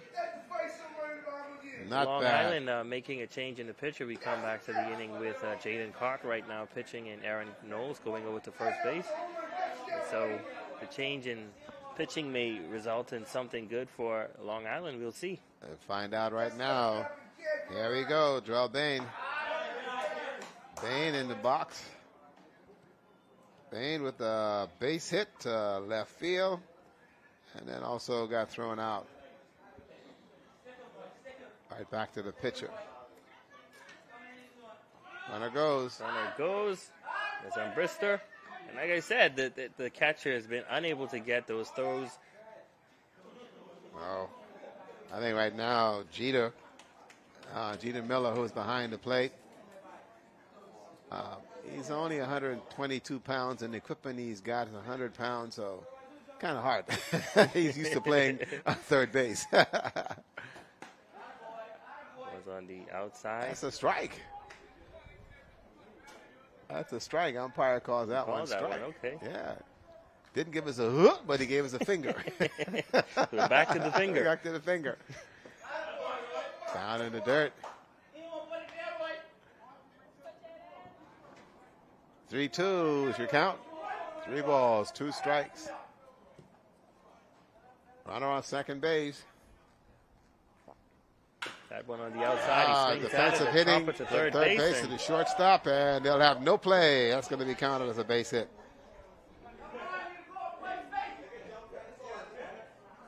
This artificial turf is giving these infielders fits in terms of how they're able to manage the ball. We're in the top of the 5th inning. Juno Bean, second time on base for the day. That's it. Cumberbatch. Cumberbatch to the plate. He now goes up against Cartwright. We'll see what happens. Cartwright steps off. 2 base hit. He is 2 for 3 so far. Columbus now has a runner on third and first.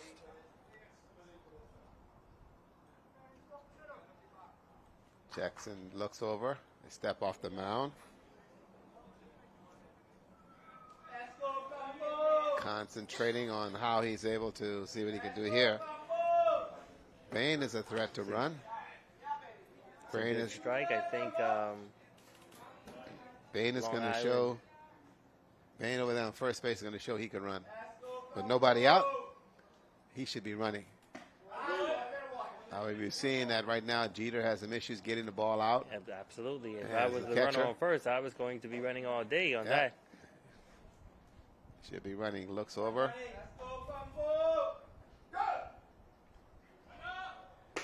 Swing and a miss. There you go. Whoa, what a classic slide. Coach telling him to stay up, but he's like, no, I'm getting dirty. Yeah, and he's getting some applaud from his teammates, man. They say he looked good on this slide. Right there, Comby takes one outside. 2-2 to Comby.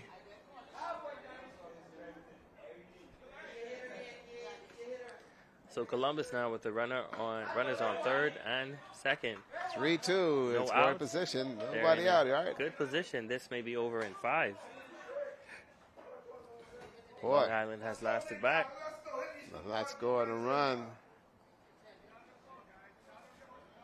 Let me tell you, over there, Felice Major making some things happen, and they struck him out. Cartwright getting his first K of the day. Way to go. Brown now comes up. Devontae. This is our catcher who comes to the plate.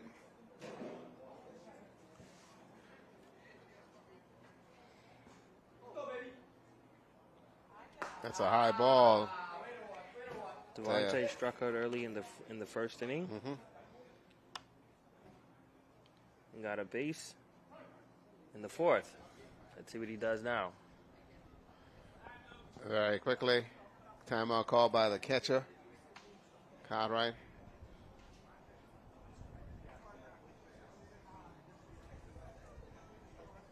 I think they're going to have a little conversation here. I believe Jeter may have hurt himself. And if Jeter has hurt himself, I think they're going to have to get a substitution. So in the meantime, on the mound, the players on the infield will go over there. Yeah, Jeter's going to come out. He's having some situations behind the plate. And I saw that coming. I wonder why he threw the ball as wide as he did in terms of second base. And so I think he's cramping. I think so as well. Yeah, it looks like he's cramping. Dugout. Yeah, he's favoring that right leg. And heat exhaustion becomes a reality. Remember now, these young men have played 3 days of baseball, and there's been some severing heat out here. And so, not to mention some double headers as well. That's it. And so there's been a lot of baseball played, and right now, a little cramp from these guys, and so some things are happening. So they want to make that change. And in the meantime, on the mound, the official is having a conversation with the players from Long Island. 6-1 game with 1 out. So they make the change in terms of the plate. Grand Bahama and Bimini is next. And that's going to be another barn burner of a game. And while we're at this point, let me tell you that tomorrow is going to be a very interesting day because the undefeated teams are going to be playing for the first time since they would have played on the opening day, which would have been Friday. That would be New Providence and Andros. There you go. We'll go head-to-head tomorrow. That's going to be an exciting matchup. Boy, they've been having a life. They've been in the air condition all this time. It breezes. They've been breezes. Yeah, man. They've been in the air condition, just chilling out and taking it easy. As you mentioned, the luxury of playing from the winner's bracket. We're seeing some of the coaches come out and take a peek. I can tell you that yesterday we saw Columbus Isle defeat Grand Bahama 11-5. We saw Long Island defeat Bimini 9-7. And then last night, Grand Bahama defeating Abaco 13-0. And today, here we are with a 6-0 game with Columbus Isle leading Long Island, Bimini and Grand Bahama to follow. And then Eleuthera and Mycal will play. They're going to be playing a little bit later on. Again, the losers bracket. And tomorrow, we'll see, again, Andros and New Providence, which will play at 10 o'clock tomorrow. And then the losers will also follow again. So there's a lot of baseball to be played. And so these guys are going to be having themselves a wonderful time right here at the Andre Rogers National Baseball Stadium. Cartwright trying to make something happen for Long Island at the plate. As he now faces Devontae Brown. Devontae Brown. That's a strike. Yeah, there you go. So a strike. Runners on second and third. Change in the catching. That's a hit to the shortstop, and he fumbles it. That's going to be safe. And an error by the shortstop. Bases loaded.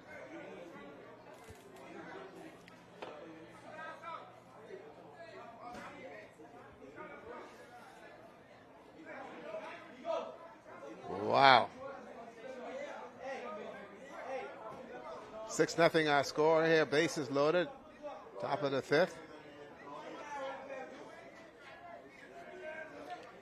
And here comes Ramiko. Oh, wow. We can stop the game now. We can stop the game now. Ramiko Beto. Bases loaded. Scored already for the day. The bases loaded. There you swing go. Swing and a miss. Big swing, Bethel. Boy, Ramiko's been watching Big Papi when he used to play. Just rear back and rip. One out here in the top of the fifth inning.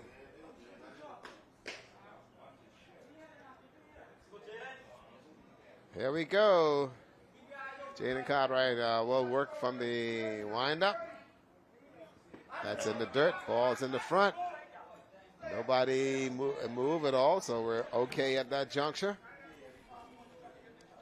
1-1 your count.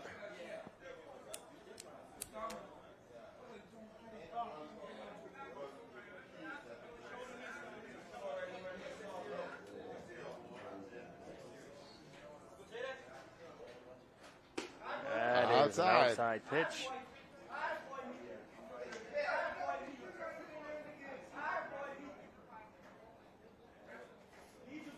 Let's go, Ramiko. Let's see what he does here. 6-0. Bases loaded here in the top of the fifth. Swing and a miss. Oh, the umpire said, yeah, he did touch it. Okay, so foul ball. Good contact there. Okay. Good contact there. Boy, I agree. Contact. I agree. There you go, staying alive. Wow. Ramiko Bethel staying alive there. He is taking all the Ramikos on his shoulder. Takes a good look here. That one high ball. Good eye. Good eye, kiddo. Bases loaded now. Brista, Bain, and Brown. Third, second, and first base with one out. Runners will be moving. There you go, and he walked one in. Bethel getting on base for the second time on walk.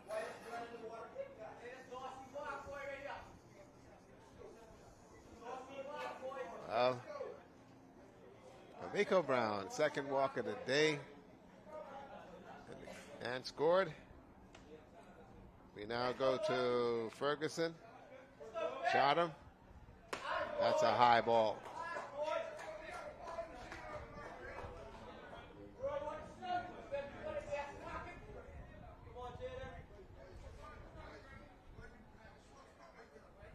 It's been a great game for the Explorers. Swing and a miss down in the dirt. Leading this one 7-0, and bases are still loaded here at the top of the fifth. Ferguson can't believe he swung at that one.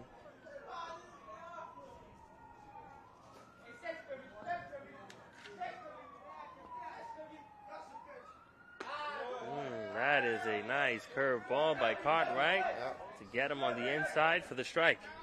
Okay. They made a substitute and didn't tell us. They made a substitute. Kevin Scrivens. Okay. It didn't let us know. Kevin Scrivens. Kevin Scrivens into the game. I guess you're leading 7-0. You can now make those kind of substitute. Give everybody an opportunity to get their swings. So Scrivens into the game.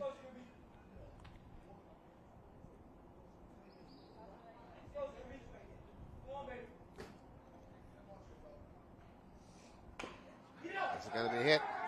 Third, failed by the Umpire And so the corner is safe. safe. Cartwright with a nice slide. Looking at Bain. the force. And Bain with a nice slide, and coach for Long Island Sheep Runners comes out, and he's not liking that play. He's not liking the call on that play.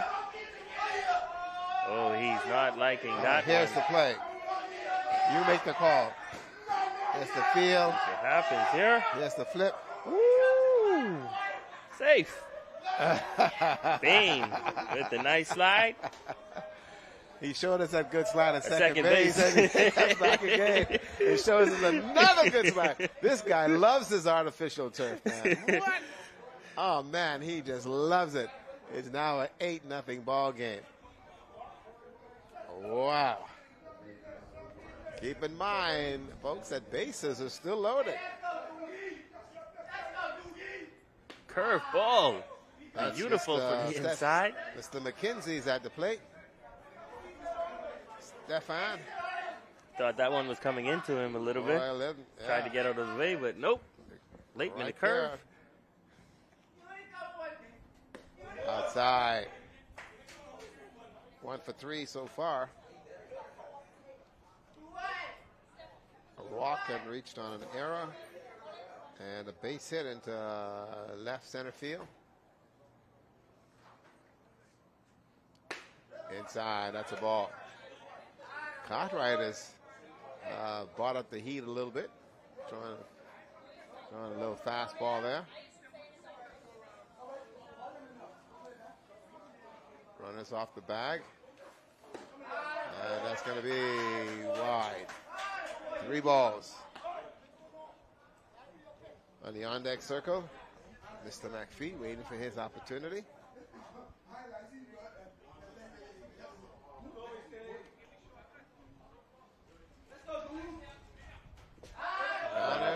Yep. And they walked him. They walked McKenzie, a.k.a. Doogie. So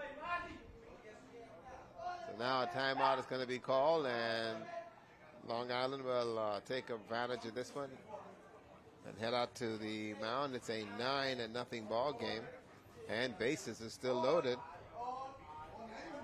with McPhee, who is your DH, coming to the plate.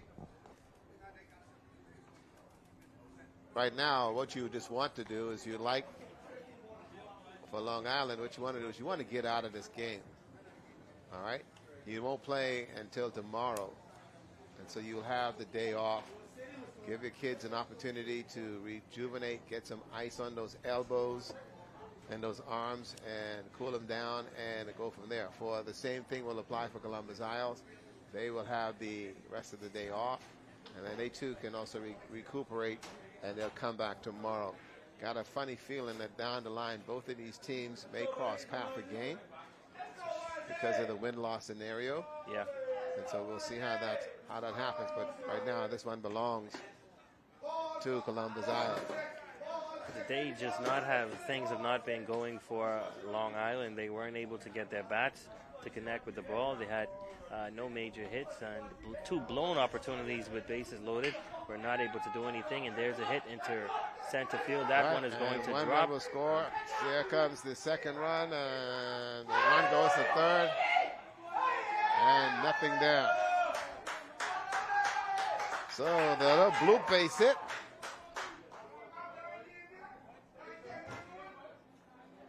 Two more.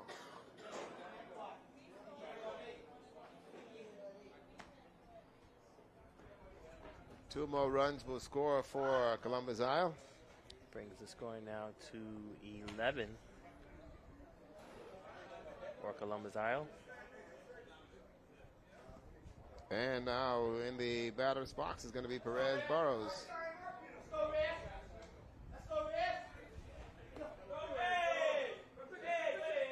He takes a strike.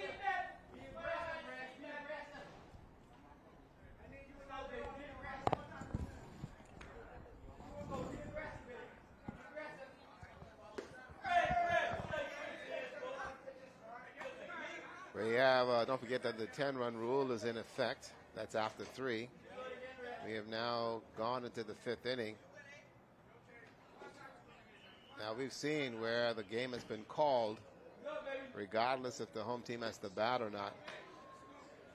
I don't know if that's going to happen here as they look for the out, and that's going to be a strikeout. So that's 2 outs. So I think what the Columbus Isle is looking at is that they're trying now to see if they can just simply get out of this. So they've gone around the clock, 2 outs, and also the umpire calls hold on that play. And also the umpire is also communicating that time is already also gone. And so I got a funny feeling after this out, they may just call this one.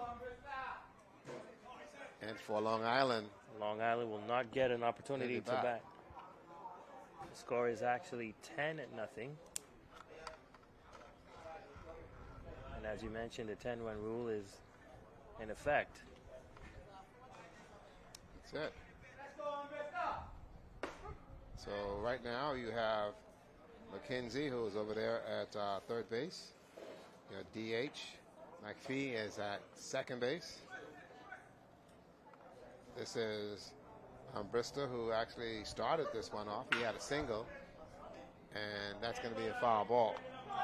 And Brista has been the consistent batter at swinging at the plate. This is not a guy that you want to think lightly of in the batter's box.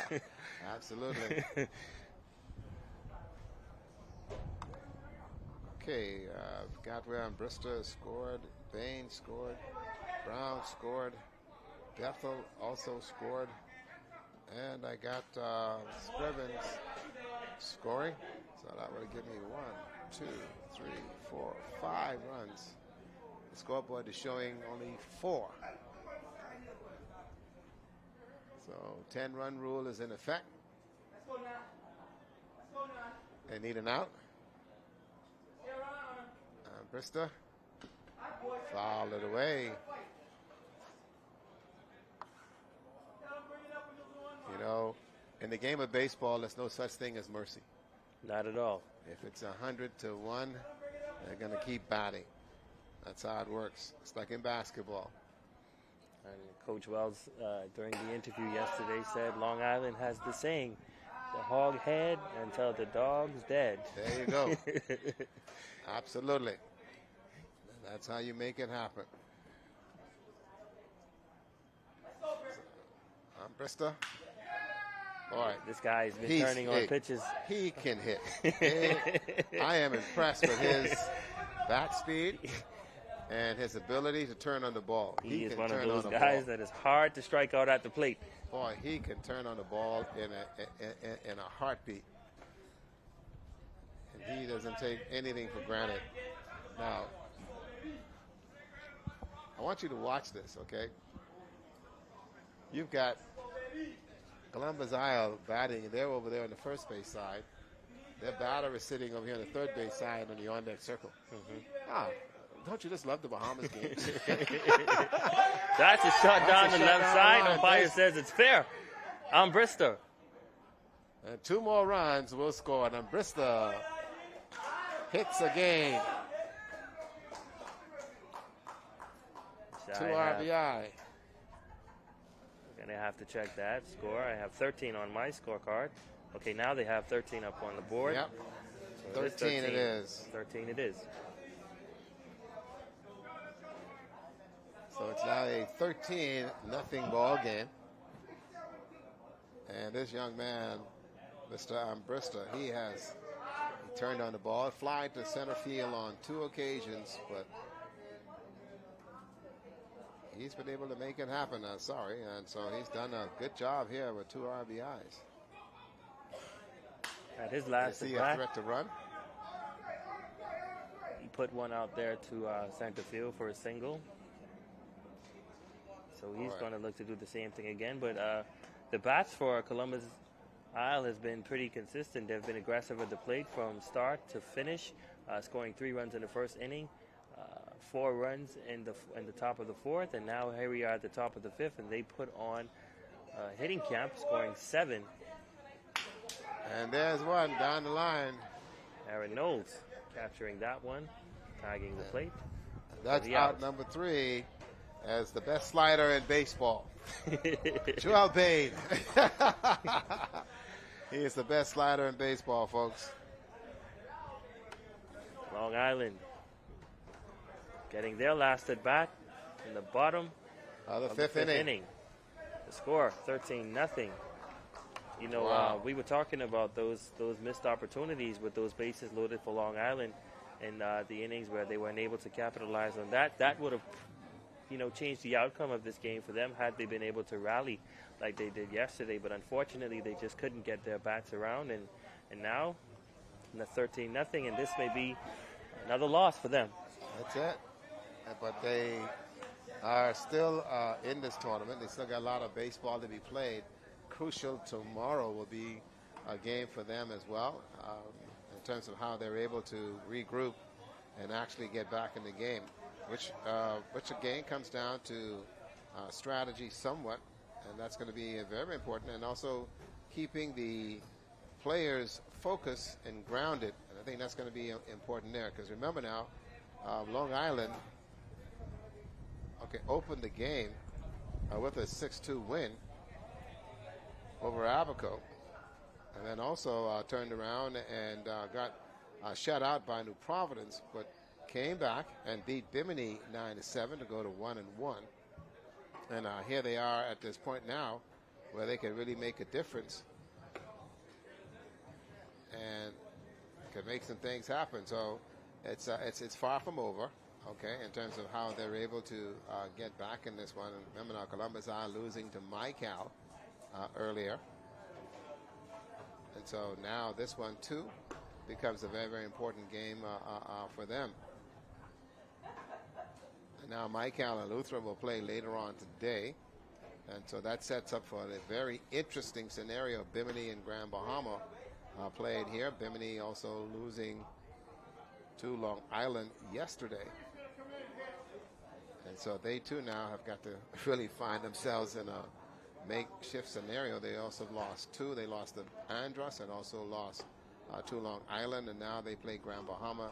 And Grand Bahamas beat Abaco twice. But they have also lost in their game, losing to Eleuthera. And then also, again, losing to Columbus Isle. So Columbus Isle sits in a better position right now than the Grand Bahama. So for those of you who are tuning in and catching up to the scores, when we opened up, it was Long Island defeating Abaco 6-3, Eleuthera over Grand Bahama 8-1. It was a 4-2 win, MyCal over Columbus Isles, Andros defeating Bimini 9-7, a 10-0 win for Grand Bahama over Abaco, and then New Providence was shutting out Long Island 8-0. Columbus Isle defeating Grand Bahama 11-5 yesterday. Long Island defeated Bimini 9-7 yesterday with a 13-0 win over Grand Bahama over Abaco. And right now, here we are with a 14-0 game as far as Columbus Isles and Long Island. Bimini, Grand Bahama to follow. Eleuthera and MyCal is your 1 o'clock game today. Long Island trying now to get something going.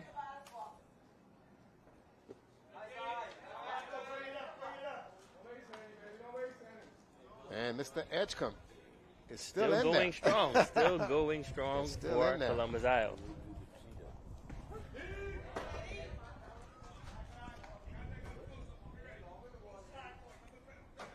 I think this is a new batter for Long Island, giving everyone an opportunity to play, as you mentioned. We'll get his name in just a minute. Well, he struck out.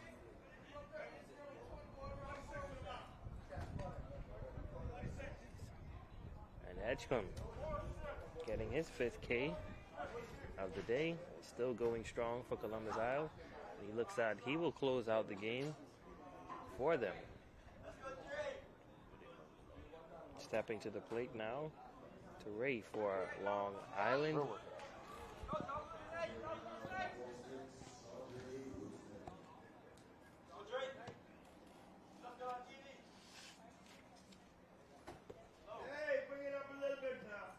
As we mentioned, they are allowing all of the players to get an opportunity of playing in this tournament and get a feel for what it's like to play on the turf.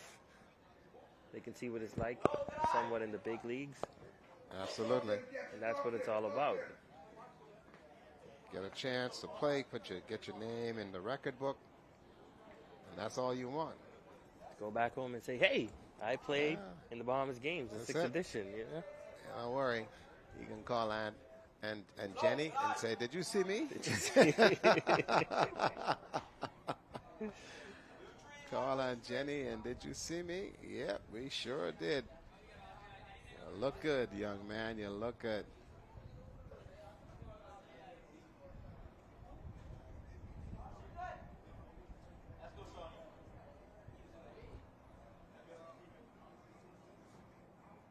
There's the pitch. That's been caught. Mr. Edgecombe still throwing strikes at the top of the 7th inning. At the top of the 5th inning, rather. Score 13-0. And it's pretty much cruising at this point for Columbus. In place, yeah. There you go. Took something off it, just letting his fielders get the play. Will they make it? Umpire says he's out of there.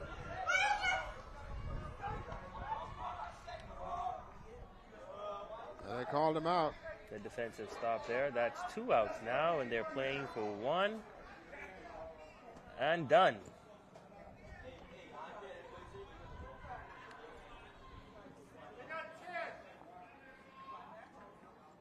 Two outs.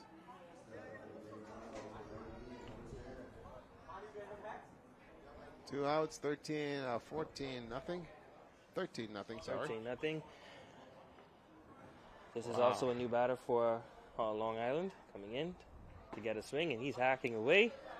I like being aggressive at the plate, not waiting on anything, and if it looks good, listen, go ahead.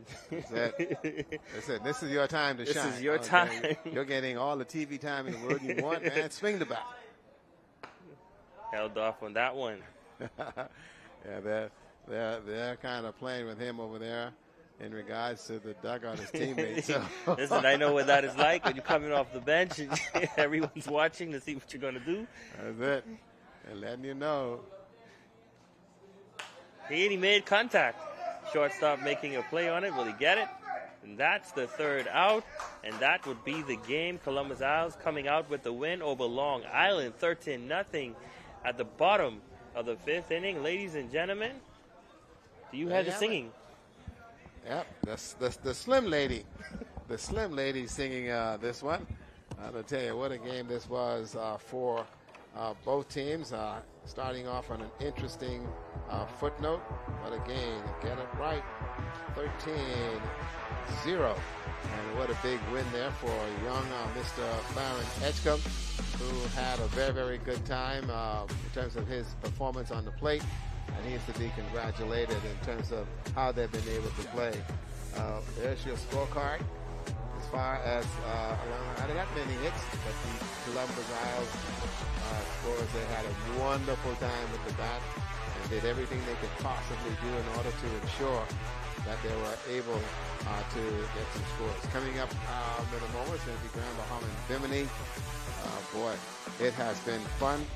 We were watching Coach Kenneth Adderley and also Kenneth Johnson and Ellen Ashford. Those are the coaches that worked for the Columbus Isle team, and they have been able to really show what's going on. We're going to take a quick break here, and then when we come back, we'll hear from the coaches about the game and then get ready for our second game of the day, Grand Bahama and Bimini. We're live here at the Andre Rogers Baseball Stadium. The Bahamas Games baseball is underway. We'll be right back. Everyone, stay with us.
Welcome back, everybody. What a beautiful shot here of the Andre Rogers National Baseball Stadium. A 13-0 win. Columbus Isle getting the win here today, feeding Long Island. And we have standing by Ramiko Knowles, who has the coach and also the pitcher of the day. Miko, take it away. That's right, Rick. We just witnessed a blowout from Columbus Isles taking down Long Island Sheep Runners, 13-0. I'm standing by with the coach. Tell us, what was the mindset coming into this game? The mindset was to continue to put the pressure on every team that we play. From the first inning, we wanted to continue to score runs and make them come from behind to beat us. We know we had a good defense, and so our job was to make sure we hit and score runs, and they have to come from behind to try to get us. And when you talk about hitting, that's certainly what you guys did, scoring 3 in the first and then 3 again in the third. Your bat certainly came around during this game.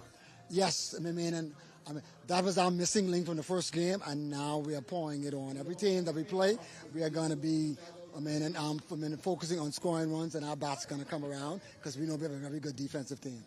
Now, what's next for you guys? We'll be waiting for the winner of the next game we play, so we don't know exactly what we're playing, but our goal is a mission. We came here as a squad together, and our mission is to win the thing. So we are taking one game at a time, so we don't know our next opponent, but we're going to be ready. All right, that is the head coach for Columbus Isles. Also standing by is the pitcher, Ferron Edgecombe, who had about 6 strikeouts during this game. I mean, you came in phenomenal, and most of throughout this tournament we've seen where they had to change out the pitcher, but you decided to close it out for your team today. Yes, sir. I'm very happy with our guys. We just came to put on a show. That's it, and that's all. But what we mainly came here for is to build connection with our brothers.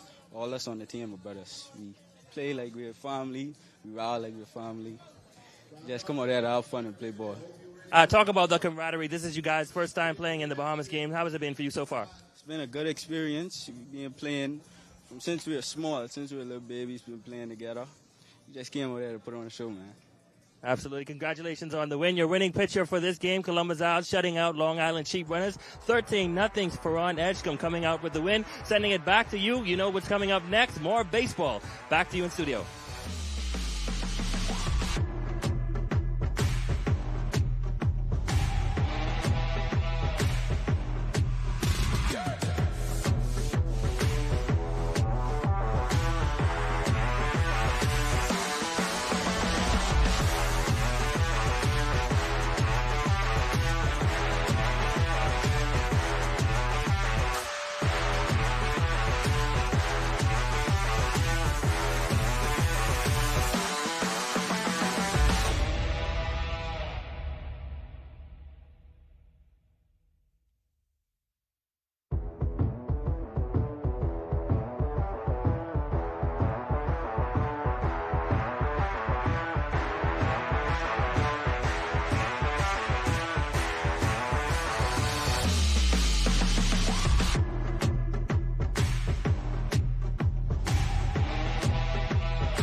there's Grand Bahama going up against Bimini, and the action is just getting started. Your first batter leading things off for Grand Bahama, Ashley Poitier.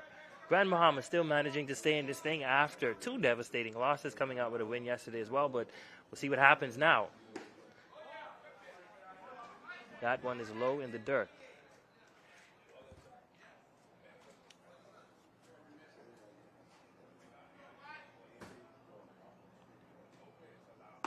High on the right side.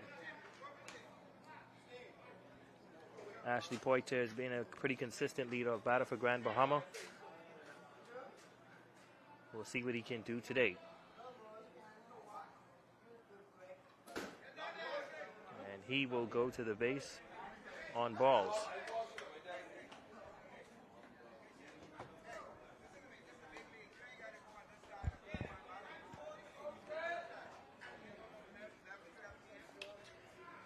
Trent Thomas now step in the batter's box, the DH for Grand Bahama.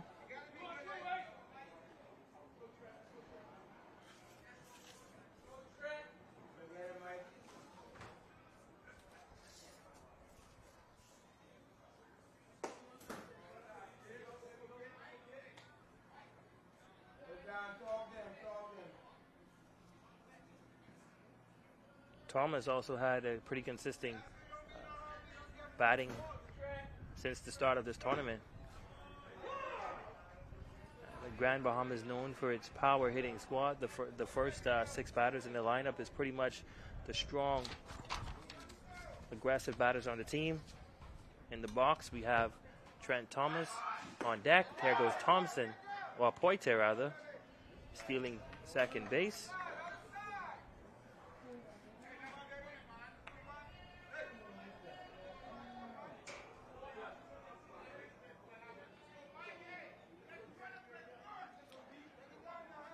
As Thomas will look to put him in a better scoring position so Grand Bahama can get on the board.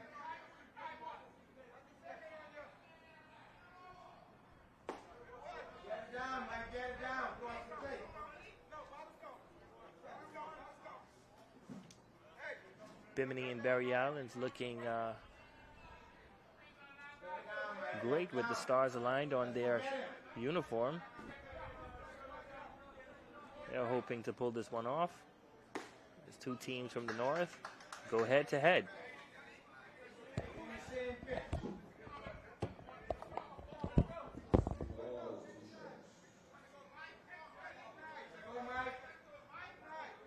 Three balls, 2 strikes on the batter now. We'll see what he does. And that one is on the outside. He will go to the base. That's the second walk of the day for Bimini and Barry Islands. So 2 batters on base now, or 2 runners on base now, based on balls for Grand Bahama.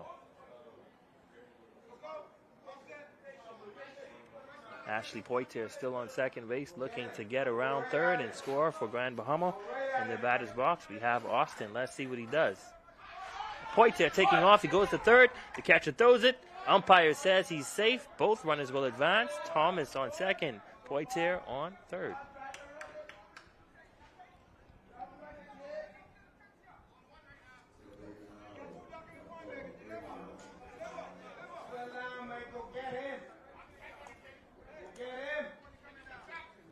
Let's see what happens. Grand Bahama being aggressive on the base. That one's hit to the shortstop. Can he make the play? The throw over to first.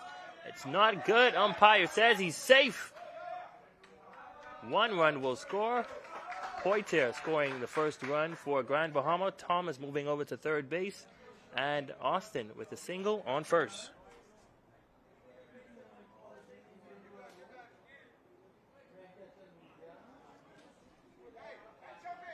Russell now stepping into the batter's box.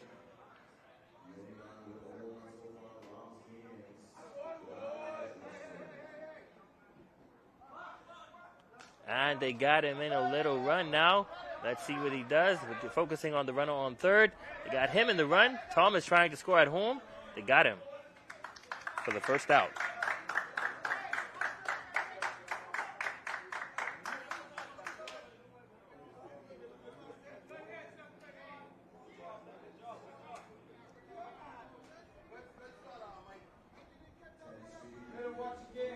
Austin moves over to second base.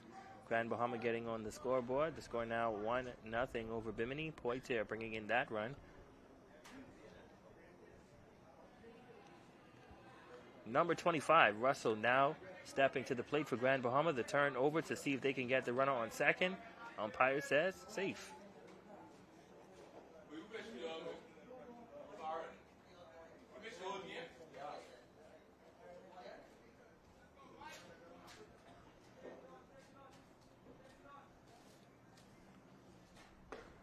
That pitch called a strike.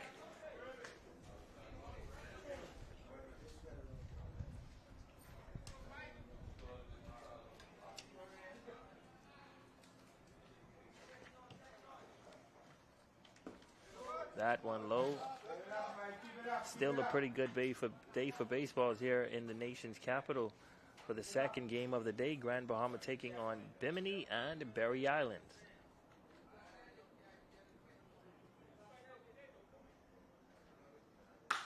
Shot out to the left side. Can he make the catch?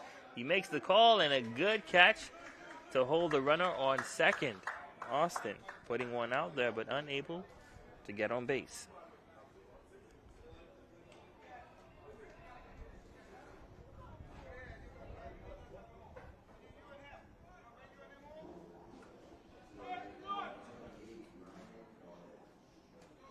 So that's 2 outs now. Bimini and Berry Islands now playing for 1.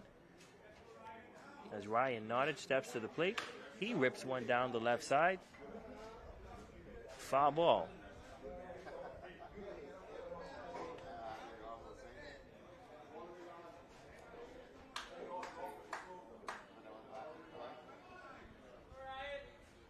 Little pep talk there by Bimini. Doing the pitching is Paul Roll for Bimini.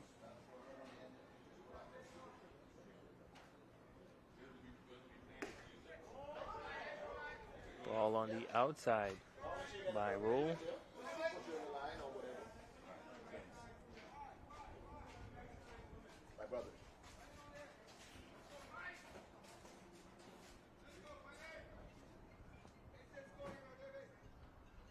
That one high on the outside as well. 2 balls, 1 strike. Nottage waiting for something to hit, for something to put in the infield or the out. We'll see.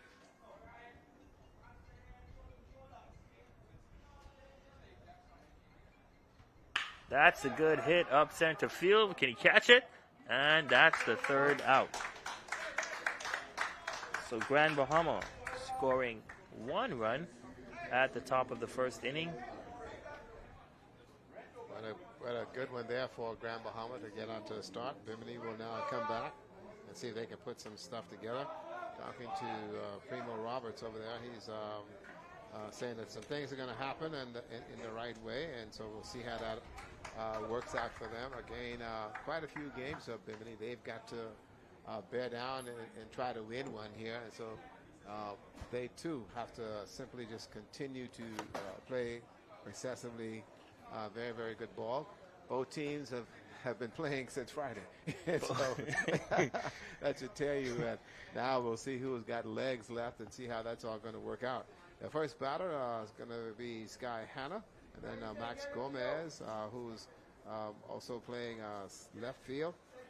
Tanson Miller will then follow. He's the shortstop. Kobe Roll is the DH, and Tyler Kemp is the guy who is going to be sitting there as well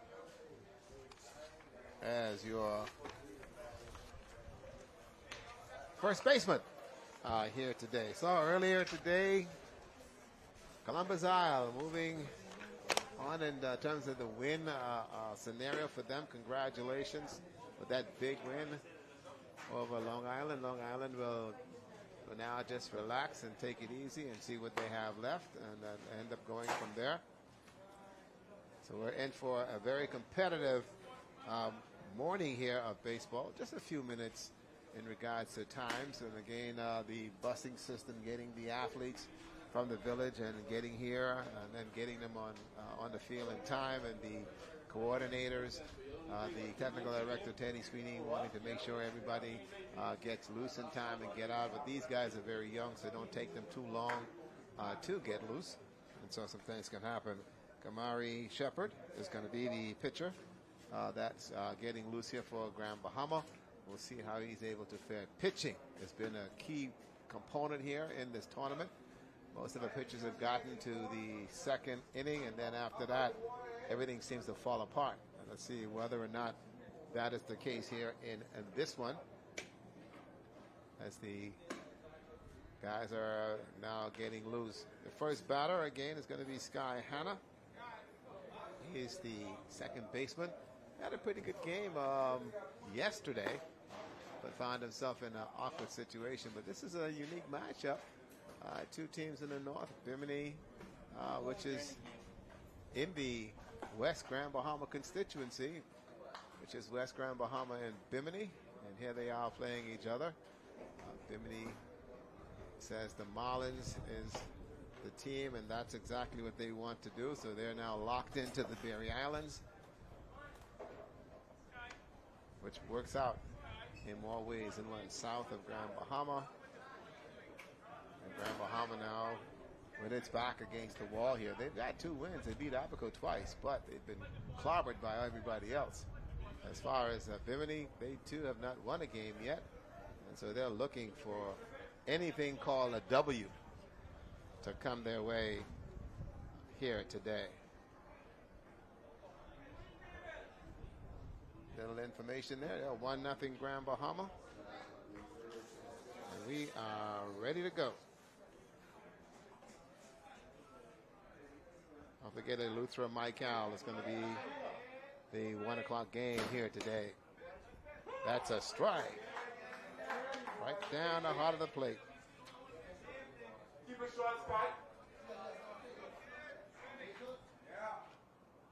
The second baseman, Sky Hanna.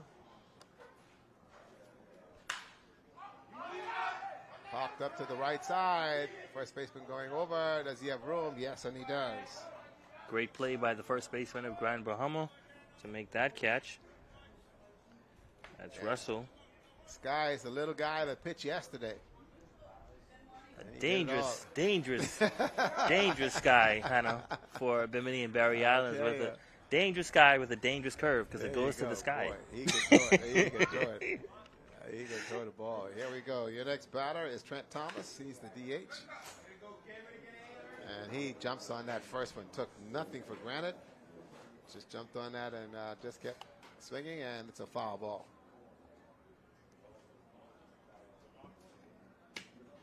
From the windup will be Mr. Shepard. That one just dropped out on him, and it'll go down to 1-1. Bottom of the first inning. Teddy Sweeting walking up and down. We'll lose about 18 pounds today and pass his physical next week. Well, I tell you, behind the scenes, they're working hard to make sure the players stay hydrated, bringing ice and water to both dugouts and making sure that it's there at all times. At all times, that's exactly what they're doing.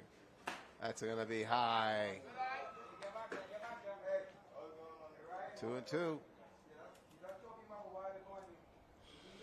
2-2 to Trent. To Max Gomez. That's a ball. He's going to foul away. Yeah. Getting on top of that pitch. Well, I tell you, to get on top of a high fastball. Yeah, you got to really be hoping to buck up to something. Yeah, you have to be trying to I just want to make contact. That's it. I just want to make contact. And we can see that Michael and Eleuthera are already here at the ballpark, so they're getting ready for their showdown. They've had a day's rest. And able to take in the opening ceremonies last night, whereas the teams here have been playing every day from the tournament started on Friday. That one is rocketed down the left side, out to the left fielder, Max Gomez. getting things started for Bimini and Barry Islands with a single down the left side. Well, he waited on that one. He was ahead on a couple pitches, going on top of it, but he sat there and waited on it and got able to hit it.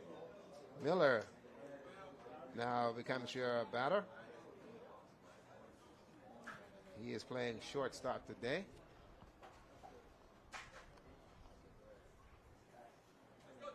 He'll look over, take a peek.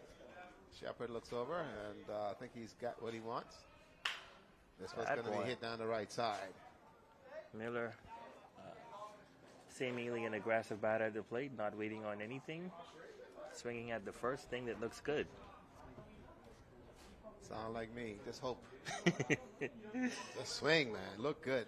You're on camera. Just look good and swing. There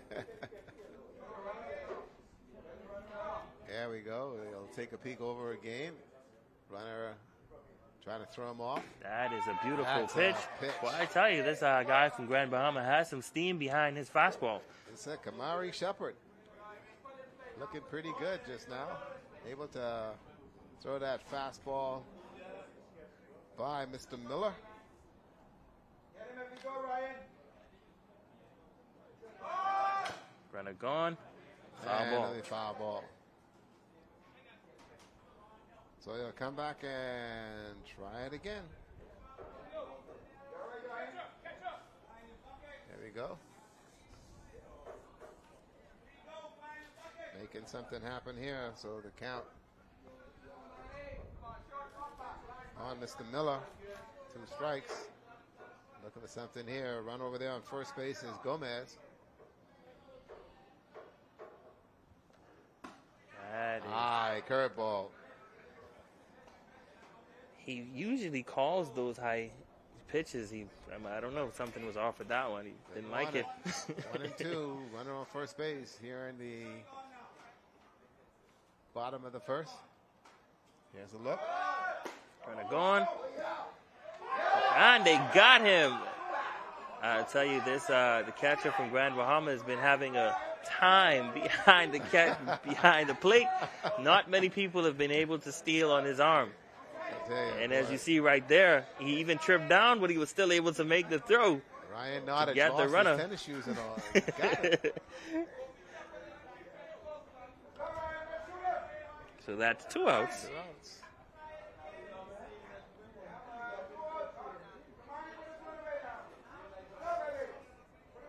There we go. Check swing. And it goes back to the plate. Amazing. Miller putting some throws on Shepard's arm. He's staying alive in there. Yes. If he didn't check swing that one, he'd have been in trouble. With 2 outs here in the bottom of the first inning. That one is high. Heat. 3-2 says the umpire. 3 balls, 2 strikes. Here's the release. That's a good Up the pitch middle, hit to the second base. base. Got it. Grand Bahama looking pretty good. Looking good in the first inning of play.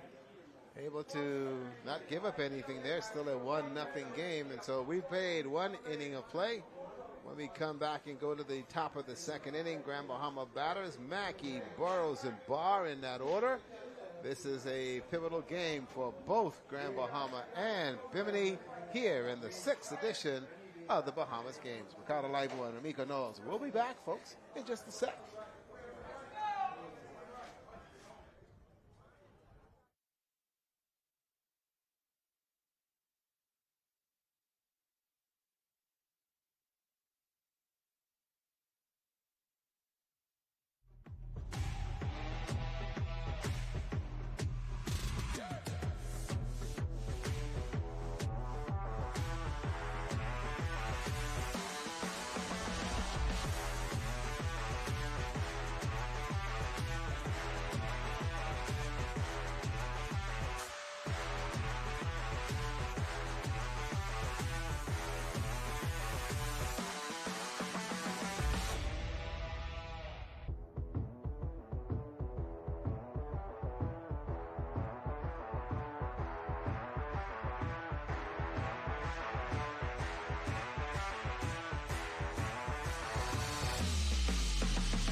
Welcome back, everybody, as we now move to the top of the second inning. Your batter is Mr. Mackey, who comes to play.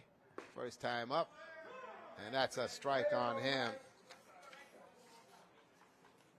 Mr. Mackey sits in there and seeing if he could get something going here for Grand Bahama. They are up 1-0 in this one. Now at the top of the second inning, Grand Bahama so far has gotten 2 runners on base and based on balls, and has scored 1 run in the first and looking to add some more points on the board in the top of the second. 1-1 your count. They're playing him straight. That's a pop fly over to the second baseman. And the out. There's Sky Hano making the That's play. it. The little fella. The little fella out there in second base. Little fella with the big glove. Did a very good job. But there you can see Paul Roll, who is doing the pitching here today for Bimini. That now will bring up to the plate Brent Burrows, who has had a pretty good tournament so far. Swing and a miss at that one. Still looking for Burrows to put one out the park and fair.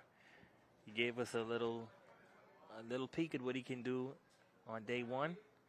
Now in day 3, what was he seeing? 2 in the park home runs yesterday. That's a beautiful pitch. If you're looking for something. Right. Ladies and gentlemen, boys and girls, letting you know that we didn't decide the schedule, so that's why you're seeing these games. This is the losers bracket. The winners have been sitting at home, relaxing. New Providence getting ready for their Sunday dinner. Andros also home getting ready for the Sunday dinner. They're not playing till tomorrow morning. But all the other teams, Michael, Bimini, Grand Bahama, Long Island, Columbus Isles have all been playing, and Eleuthera. That's a hit deep center field. Center fielder making a play on it, and he got it. Warning track power.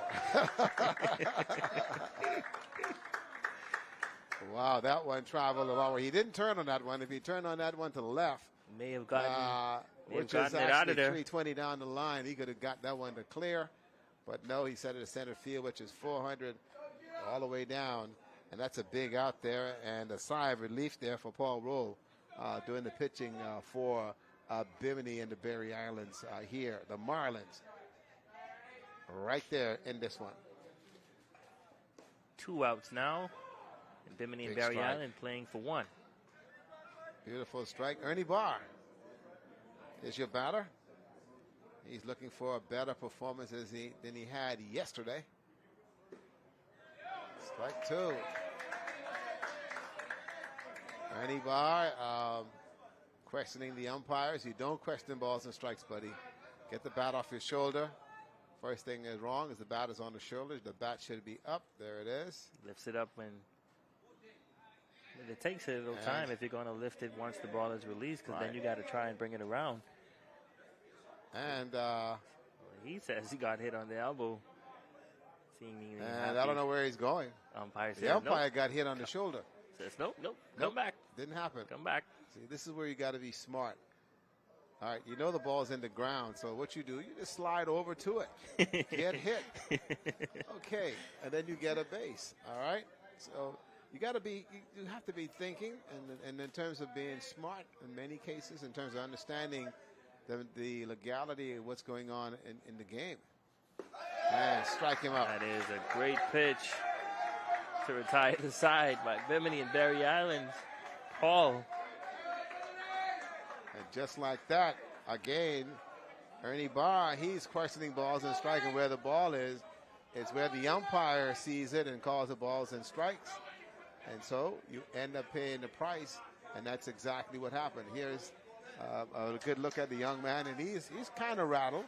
But now, buddy, you got to hold your head, and Orville Saint is trying to talk to him and tell him straight and plain, listen, man, you got to look at the ball and hit it. Now, get out there and play defense and make a difference. And that's how the game is played. On the other side, there is Bimini. They're giving some instructions. Also, the coaches trying to make sure the players do stay hydrated, get that fluid in their system. We do have our medical team on site.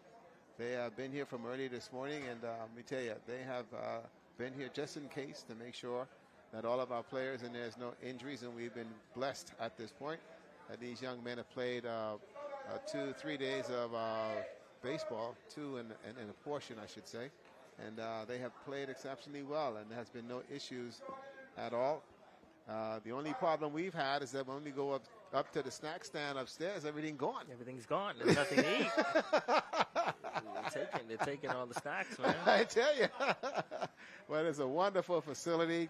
I dream of the day when it's all completed. Absolutely. And you can have in the foyer, as you do in many of the baseball stadiums, memorabilia, various welcoming attractions that you'll get before you do go up to the stands and take your seats and go from there. And so once the items are put in place, it's going to be a wonderful facility for baseball in the country.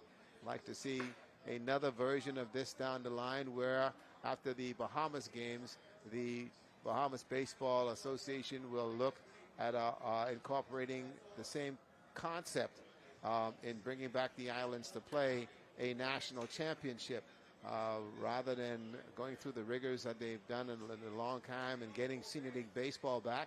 That's going to be a plus. Once we get them back, even though these are the younger ball players, it's okay. The argument has been it should have been open, and all of the ball players should have been able to play. Well, for one, Lorani Butler said age is a number, and he was right. All those people stay home and watch TV. Here we go. Don't forget, I got to get out of Nassau, right? Yeah, you got to get out. Yeah, you got to be careful. Careful. I'll tell you one thing. I'm not being security when you get back to Grand Bahama. I tell you. Kobe roll. Bimini unable to make things happen. And the first inning now, as we're in the bottom of the second, they had a 1-2-3 inning in the first. Unable to get anything happening, but they're looking to change that. Grand Bahama keeping things steady. That one's popped up to the pitcher. Shepard makes the play for the first out. Fly ball. That's out number one here in the game. So I know I'm going to get a word from my good friends. There's young Kamari Shepard, Darrell Ranger, and the guys. Yep, they'll be messaging me about right now at the 12 o'clock hour. Tyler Kemp in the box, ladies and gentlemen. That one is on the inside.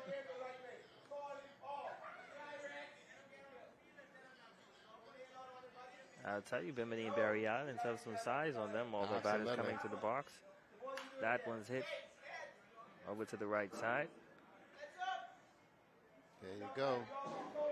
Also, Bimini has been working out down there. You know, they have a baseball stadium that they have just refurbished. And so the local government and entities down there, so they're now just getting back into the swing of things with baseball. That's a curveball high. Well.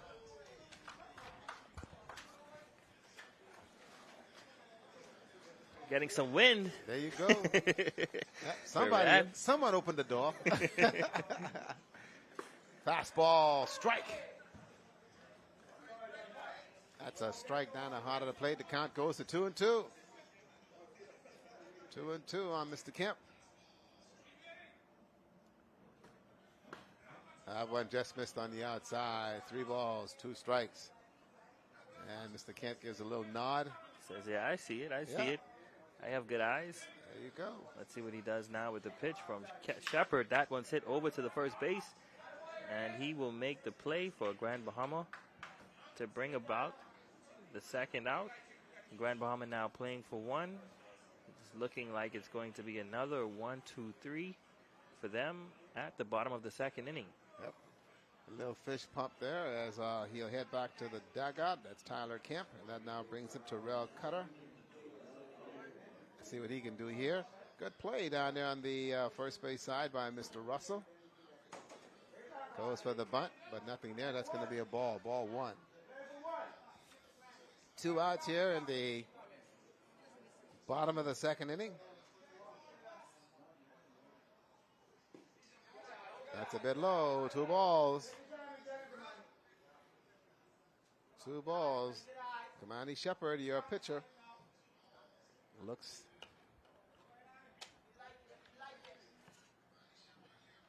Here we go. Here's the pitch. A little bit of gas, but that's high. I'm telling you, he has some speed behind his pitch for a little guy. Doesn't seem to be anything more than about 100 pounds. There you go. But he has some speed on his arm. That's some gas. Here we go.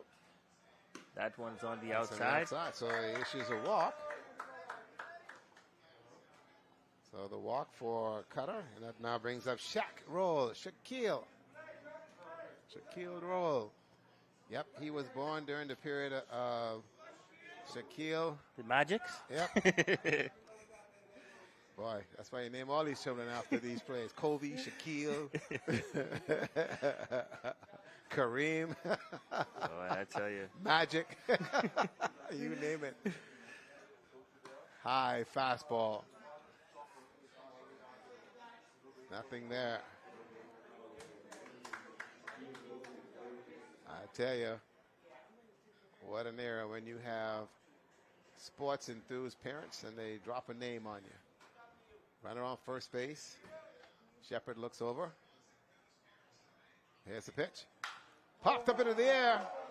Center fielder looking to make a play on it, and so is the second baseman who's calling for it. Second base got it. There you go. Shortstop, rather. Shortstop, and that's going to be the out. He went far for that one. He did. They leave one on base. So another scoreless inning. Another scoreless inning. It is a 1-0 ball game between Grand Bahama and Bimini.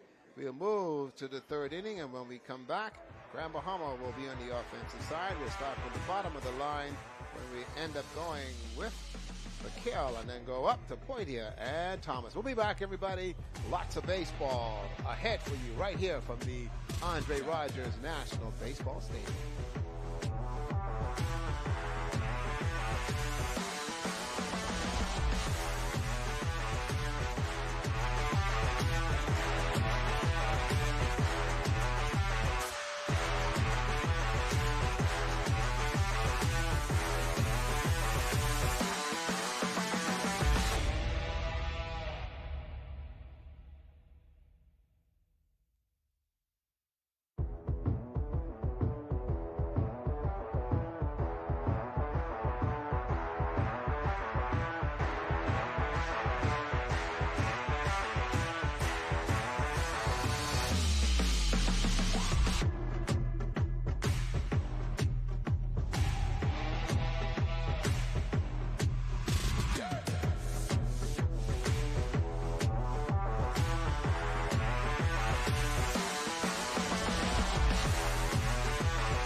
Here we go, everybody, as we now move to the third inning.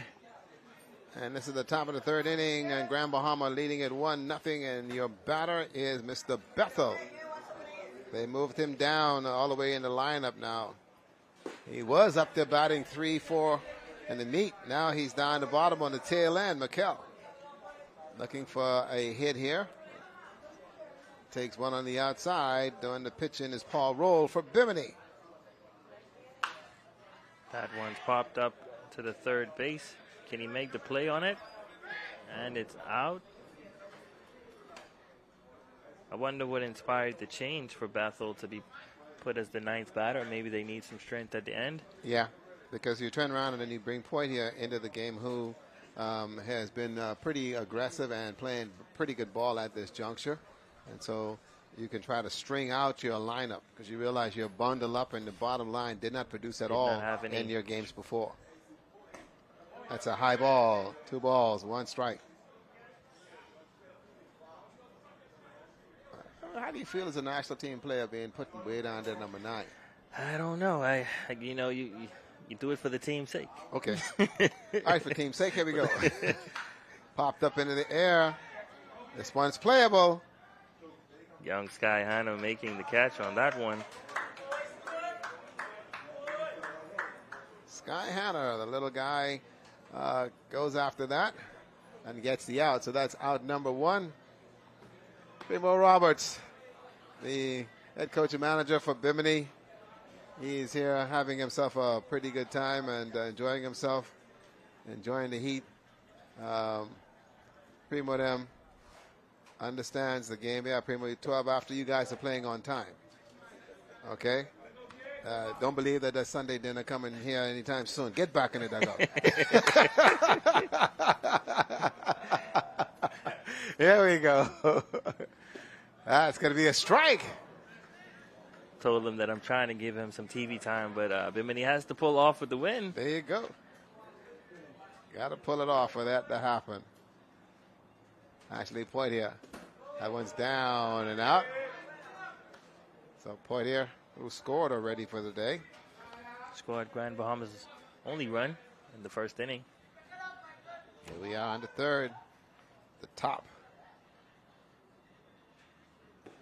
That one's on the outside. On the Good outside, eyes by Poitier. right. Take a good look now in terms of what Paul Roll is doing. Heat 2 now. Here we are in the third. Just trying to groove the ball in there over the plate. Okay, it's only a 1-0 game.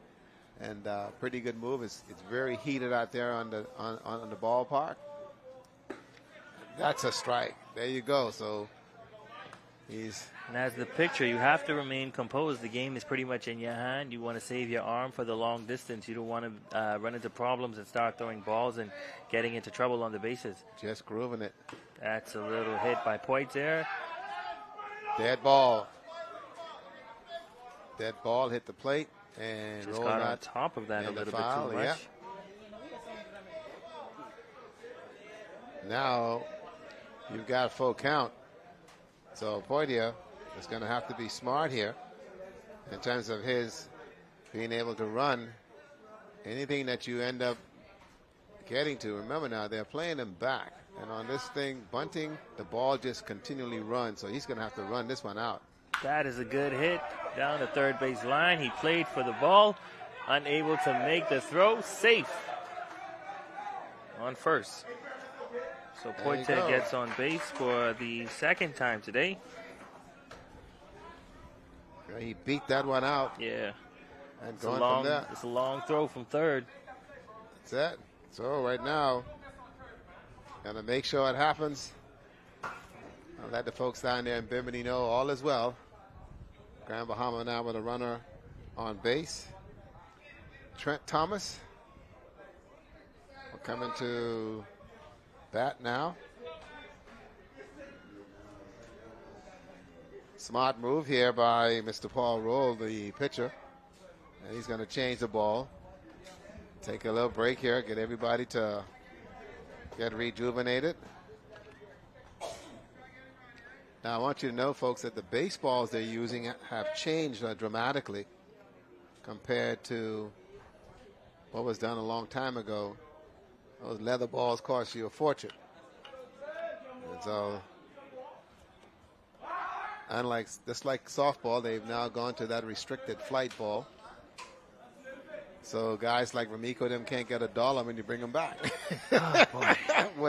what a payday that was. Those were the good days. Those were the good days. I stayed beyond the fence. I tell you, it's a collectible as they come out. I'm excited to see softball in this action, man. I'm waiting on that days. Yeah. Only a couple days away. We go. really go to softball. Right now, it's all about baseball. Ball is high there to young Mr. Trent Thomas. He's our DH in the ball game.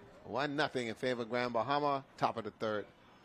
That one's hit deep center field. The center fielder making a play on it. And he got it. He tracked that one pretty well. The throw over to second. Fly ball out there to center field. And that's out number 2. Still on first base, waiting transportation is Ashley Poitier. Mr. Austin, your catcher. Wow, that was kind of interesting there. To fly that one way back out there. Runner on base. Austin Off with the a fist. nice base hit That's between going to drop in. center and right field. That's a good hit. Nice base hit there. Runners will advance. Base Got hit jammed number on the 2. fist, though, and then he's able to still push it out there, which is pretty good.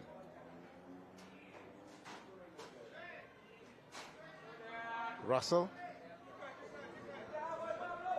Put it right between the gap. That's a good base hit for Austin. That's it. A lot of conversation by the defense. Russell. That's a good pitch. Taking that good strike. That's a very, very good pitch right there. In the first inning, he had a good hit out to a pop fly out to left field, so he can be a very aggressive batter if you give him the chance. You don't want to give him something that he can do some damage on to throw over to second. Umpire says he's safe. That's a very good move there by Paul Rule to go for the pickoff there at second base. Poitier has already stolen a base on them earlier today. And they know that he's a threat to run. And so that's one reason why they want to keep him close. High ball. 1-1.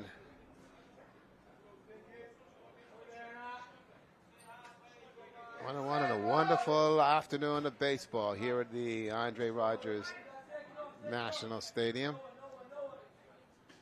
That one's a little low. Took something off of that. 2-1. Pretty good pitching by Rule so far. Bimini has only walked about 2 batters. Here now in the top of the 3rd inning. We've got 2 outs. Game is going by rather quickly. That's a hit over to second. Sky Hanna looking, and he fumbles it. He throws it home. Poitier looking to go. They got him in the rundown. Will they get him? Umpire said, oh, he's out of there. Great defensive play there by Bimini. Most definitely. Great heads up play there to get Poitier in the rundown. He's unable to get back to third base in time. So nothing out of that for Grand Bahama. And they end up leaving 2 on base. And Bimini able to get out. Here's the rundown. Get the tag right before he gets in the bag. Perhaps if he had gotten down just a little bit earlier. Caden Walker ran him down. Ran him down from home plate to third base. Caden Walker, with all that gear, ran down Ashley and tagged him in the back 4 feet from the bag. Great defensive play there by Bimini in order to make sure something happened there. So now some questions going to be placed to Grand Bahama with regards to now they have left themselves in a situation. They left 1 on base in the first inning, and they did it again here in this one. And so this time 2 on base, and those runs become very, very essential when you get in a game like this, a 1-0 ball game. This could go either way here in the 3rd inning. And now, too, here you are by the 12 o'clock hour when you're now looking at the heat and the exhaustion. But the difference is you have Kamari Shepard, who's doing the pitching for Grand Bahama, and still looking good so far. Paul Roll, who has thrown a pretty good game at this juncture for Bimini, and see if he can now make something happen. We now go to the bottom of the line, and get this. Caden Walker that ran down Ashley is now going to come up to the plate, and then you're going to have Paul Roll, the pitcher, who will be coming up as well. So, boy, this one has been good so far.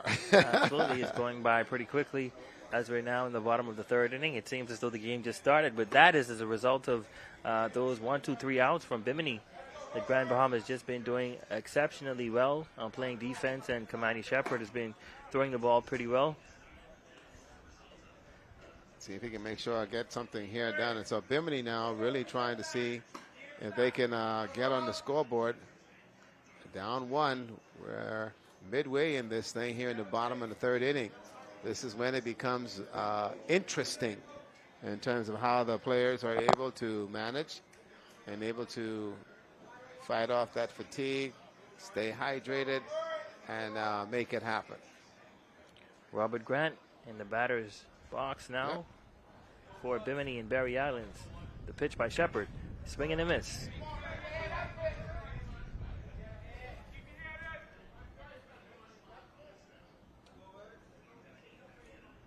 I tell you, Shepard has some heat behind that fastball. And it has a zip at the very end. Grant fouling that one off.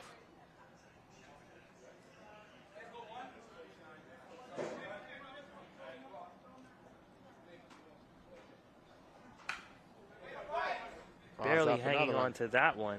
There you go. And this is that innings we were talking about, Rick. We're now at the bottom of the third inning, and pretty much a low-scoring game thus far.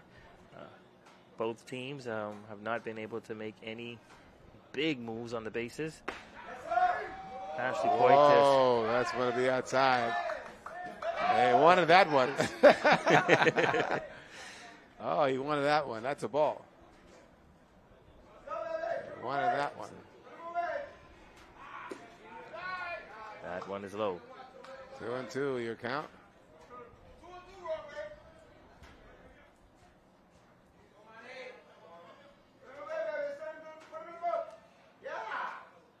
No. Curveball, and that one's going to be high. Eleuthera. Michael, that's your featured game today. And walked him. So Grant will get on base after getting walked by Shepard.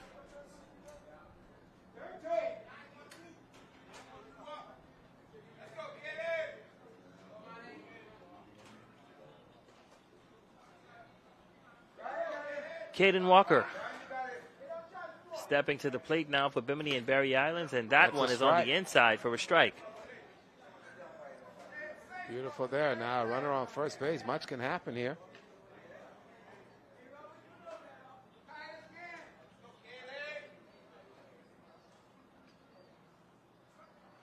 That one's hit high for a foul ball.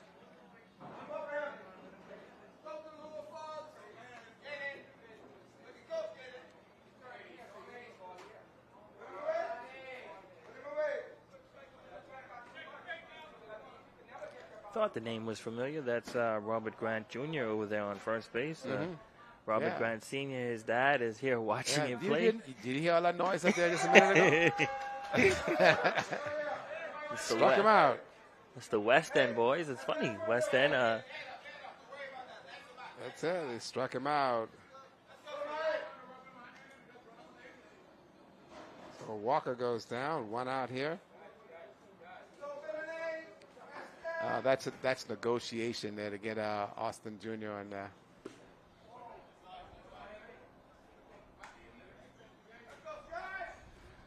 That is the first strikeout for the game that we've seen. Your little friend is now Hannah up there, Sky Hannah. That's one's on the inside.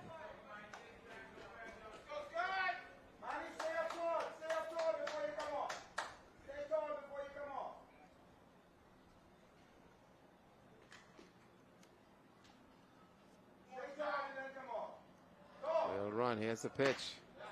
That one is high as well. 2 balls. Well, Hannah is a little fella, so his strike zone is going to be. Oh, yeah.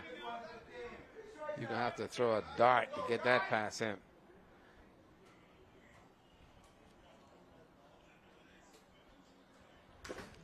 Oh, and he's not afraid to swing the bat either. Well, I tell you.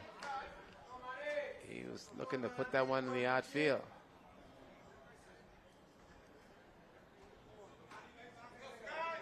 I like this little guy's attitude. He plays and plays the game for what it's worth. High inside. That's going to be a ball, and he will go down to first base. So it looks like some things are happening here now for Bimini. Max Gomez will now be your batter.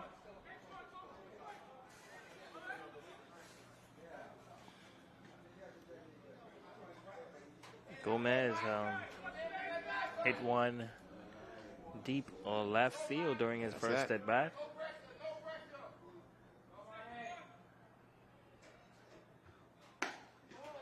Go inside on that one. That's going to be a ball.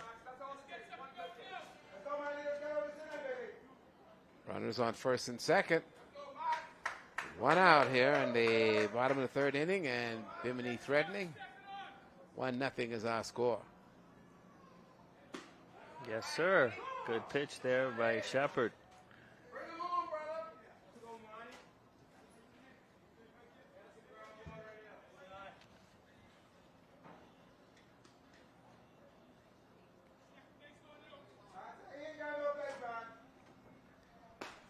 That's a strike.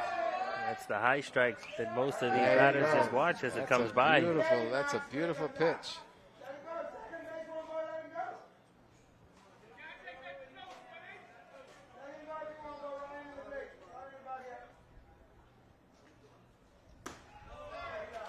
That one's high in the air.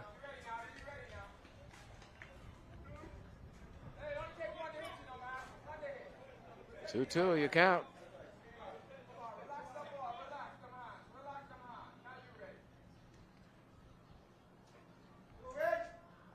That is a hit right back to Shepard. He will make the play to second, what the umpire says. And he'll get the force at second base.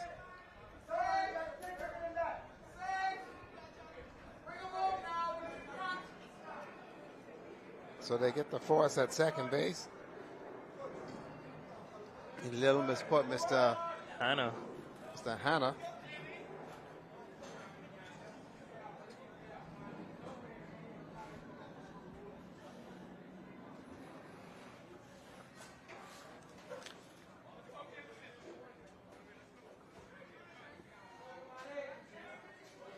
Miller now to the plate for Bimini and Barry Islands with runners on first and third.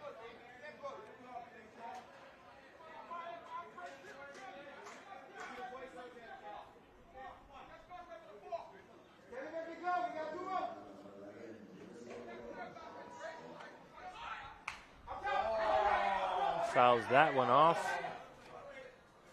Into the dugout, the visiting, the Grand Bahama team.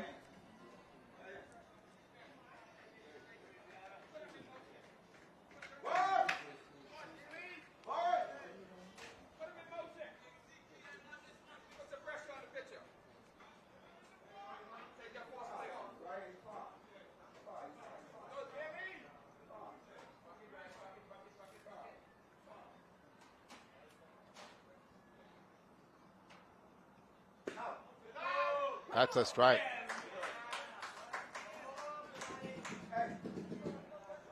Come on, Shepard. During the pitching. Grant is on third base. Over there at first base is Gomez. Dad still has that camera phone out, recording. Absolutely. Oh, watch him. That one is high, and the throw. I tell you, this catcher for Grand Bahama is not the guy you want to mess with. I agree.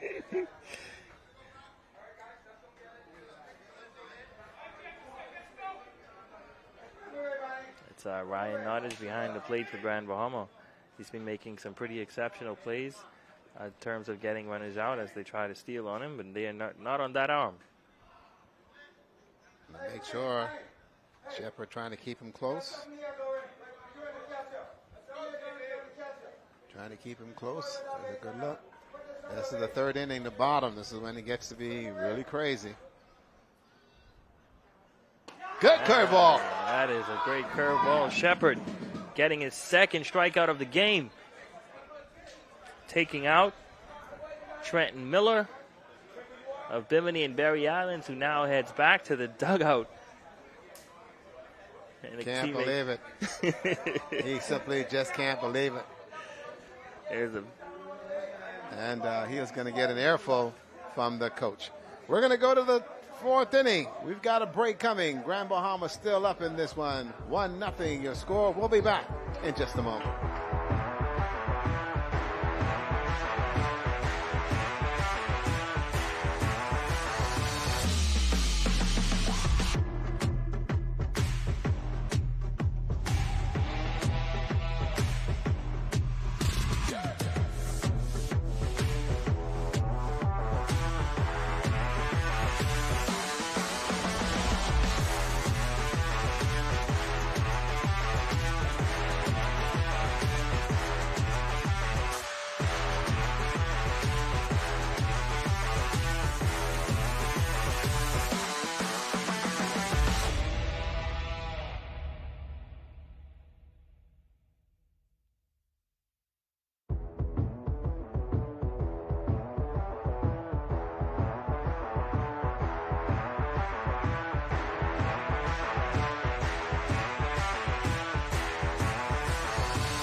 Welcome back, everybody, as we now go to the fourth inning. And, boy, we've seen ourselves a very interesting game with these guys playing exceptionally well so far. It is a 1-0 game. And that run coming by Grand Bahama in the first inning. And thereby Bimini unable to get anything going in regards to how they're able to get things going. We now go to Mr. Ryan Nottage, who's in the batter's box. And still doing the pitching as Mr. Paul Roll for Bimini. That was going to be down in the dirt. Wow, what a day that we've had here so far. Very good game earlier today. I can tell you we had ourselves a dandy of a game. Columbus Owl defeating Long Island 13-0, swinging on a miss. That's a strike. Let's see what he can do here.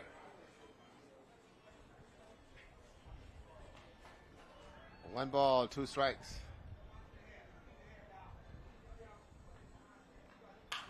Curveball. That's going to be popped up into the air. Second baseman is underneath it.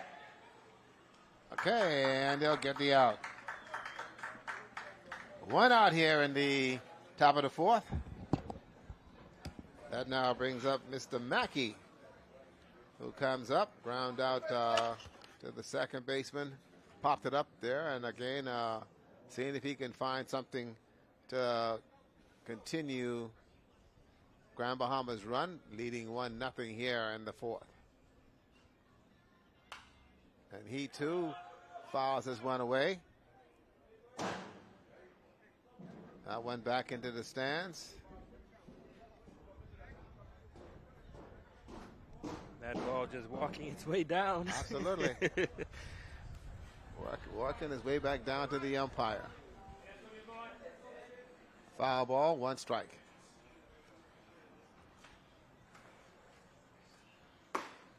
That's a strike, a high fastball. This is our second time seeing Mackey at the plate for the day. In his first at bat, he hit a drive over the third base. That one outside. 2 balls. Well, 1 and 2, says the umpire. 1 ball, 2 strikes. That's right. 1, 2. That's right. 1 and 2. Curveball popped up into the air. Center fielder has a beat on it, and he's out. 2 outs here in the top of the fourth inning. Brett Burrows comes up. Brent Burrows has flied to center field. This is his second appearance. He likes to pull it down the line. And he sets up in the batter's box to take full advantage of left field. That's a strike. By the looks on his face, he didn't like taking that one. That was the one that he could have picked up and drove. Let's see what he does here. Here's the pitch. Back at the pitcher up the middle. Shortstop looking to make a play on it. Will he get him? And yes, he does. Great stop by the shortstop there. A 1-2-3 inning there as far as Bimini is concerned. And so that's ideal. And quickly, the Bimini coach wants to talk to his players. Here's the replay for you. Ball right up the middle. This artificial turf, the ball moves pretty smoothly. Nice timing there by the shortstop. Little flip throw. Yeah, got him by just a half of a step. And he's out. So we have an interesting scenario coming now, because with both teams looking at, here we are, the midway point here in the bottom of the fourth is when you really now got to start thinking we need to generate some runs. And Bimini needs to generate some runs. Just a minute ago, they corrected the scores to make sure everyone knows exactly what's going on. It's only 1-0. a 1-0 game. They had showed 2. The scorer had it as 2, but they corrected it. We have to remind folks that Ashley Pointy got run down by the catcher. And so he's out. So that run did not score. And so for that, they turned around and worked it out where they're able to get them back into play. So we're back to live action here as the officials on the field, the umpires, have had their water break. Like the players, they've been told by the medical team here at the Andre Rogers Baseball Stadium to stay hydrated, and we're doing the same. Water, Gatorade, we've got it here to make sure we stay relatively cool. There's a shot of our fans that's up here, the ball players, and the fans are sitting there enjoying the game, enjoying their National Baseball Stadium in the Bahamas Games baseball segment. Absolutely fantastic to have you here with us here today. Mr. Roll comes to the plate, and he now is looking to get something going. He popped up, and now to first base. He's a big kid. If he gets a bat on it, look out. And goes to the right side again. And that's the second time he's popped up to the right side. 1 out, just like that. You've been given the green light to swing, and now you got to think twice about what you want to do as far as the baseball. But a very good pitch there by young Mr. Shepard, who is still in this game as the starter. Now we have Tyler Kemp. And Kemp takes a strike. That one was just grooved in there. He didn't even blink at it. Just looked and took it. Let's see what he does here. Here's the delivery. That one's down on the ground. The one good thing about this facility is once you play a game, you don't have to worry about coming out of a mark no field. You just come out and play. That's a good pitch. That's a strike. That one on the inside, Shepard throwing that fastball. I tell you, we got some zip on that. Once you see it, if you don't swing, you won't get another chance. I tell you, here we go. And that's going to be on the outside. Thought he had that one. Tyler Kemp. I gave him a run for his money his last at bat, but now Shepard looked like he's going to send him back to the dugout. He stayed in there, chopped this shortstop, the throw. Got him on the run. Got him 6-3 if you're scoring at home. That's out number 2, so 2 outs there. And I want you to take a good look at this because this is a good play. And I don't know who's doing it, but this kid, Ryan Nottage, knows how to play first base, play catching. There he is. He's down the line, as a major league catcher would do and college catcher would do. You go down the line and you're the backup. Absolutely. And he's down there and he's backing up that throw to first base. This kid's got a great future in the game. He knows the mechanics of the game. And there's a strike. Catchers are developed, and he's developed into a very, very good catcher. You're not going to run on him, and he knows exactly what to do with it. Swing inside, and he called that one down and low. Looks like Shepard has found his groove now here in the Tyler. fourth. As he's just blowing him down at this point That's it. Terrell. with the fastball. He's just throwing it. Big game. That's a hit over to the third and foul ball. Yeah, that's a Lord, just let me hit something. he just threw the bat out there, and the ball just jumped on it and moved over to the left side.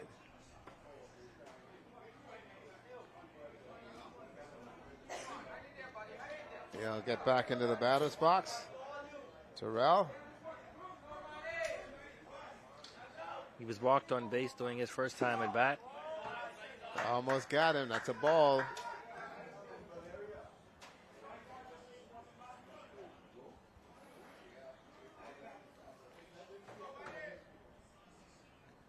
High fastball. Wow. 3-2. 2-2, sorry. 2-2. 2-2.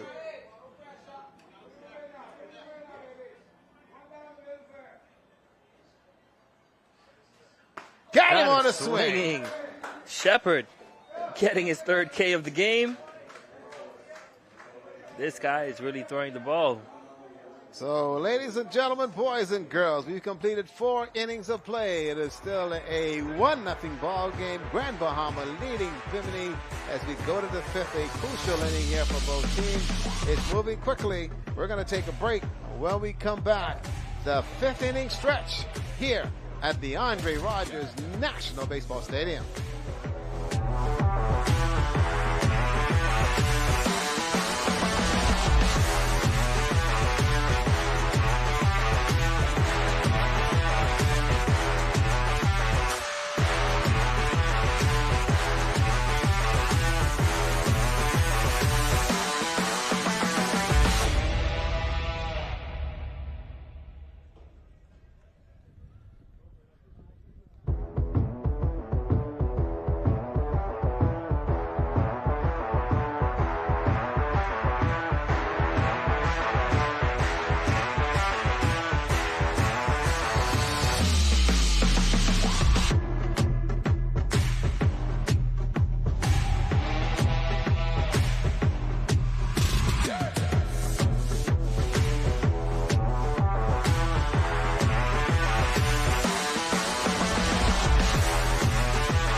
Back to baseball, everybody, at the Andre Rogers National Baseball Stadium. We have a good game going on between Grand Bahama and Bimini. The score 1-0 in favor of Grand Bahama here now, the top of the 5th inning.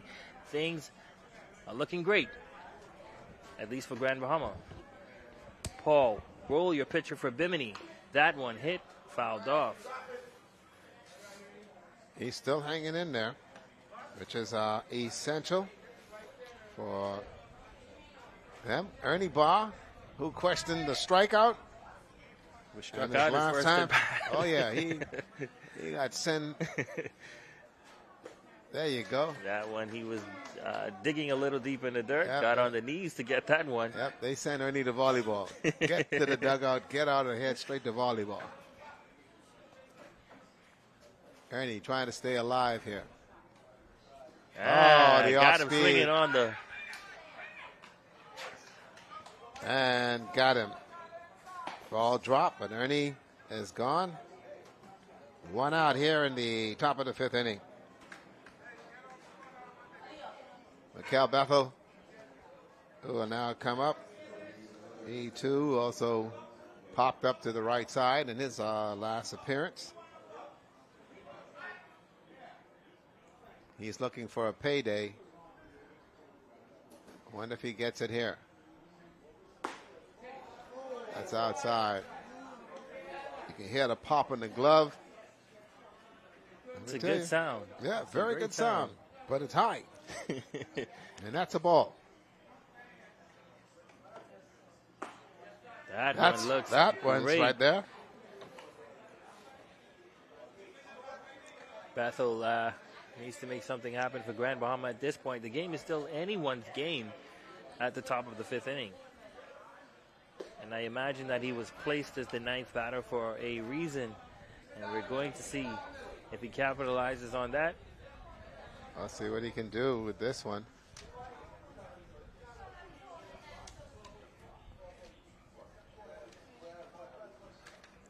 That one hit over to the shortstop. He makes the catch, the throw, and he's safe. Not in time. Good legs down the line. Reminded me of what I dreamed I used to do as a ball player. Get down the line. To be called out. Nowadays, I need a bus. I need a bus to go down the line just to be able to get in play. Beautiful run there by Mikkel. That'll bring up Ashley Poitier at the top of the line for Grand Bahama.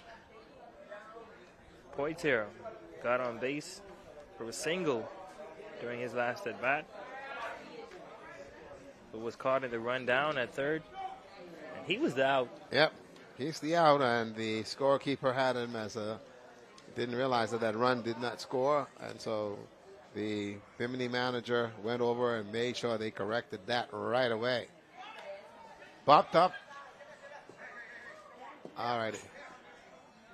They're trying to move their runner on, and that one is not the kind of bunt that you'd want to exhibit. So that's a strike.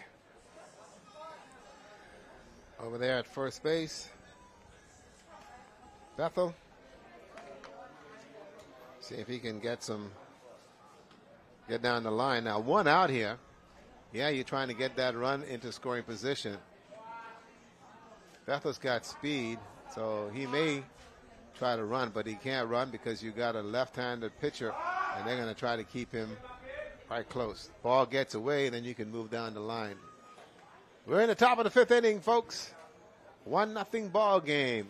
Grand Bahama leading Bimini. Paul Rose striking out one so far for the game.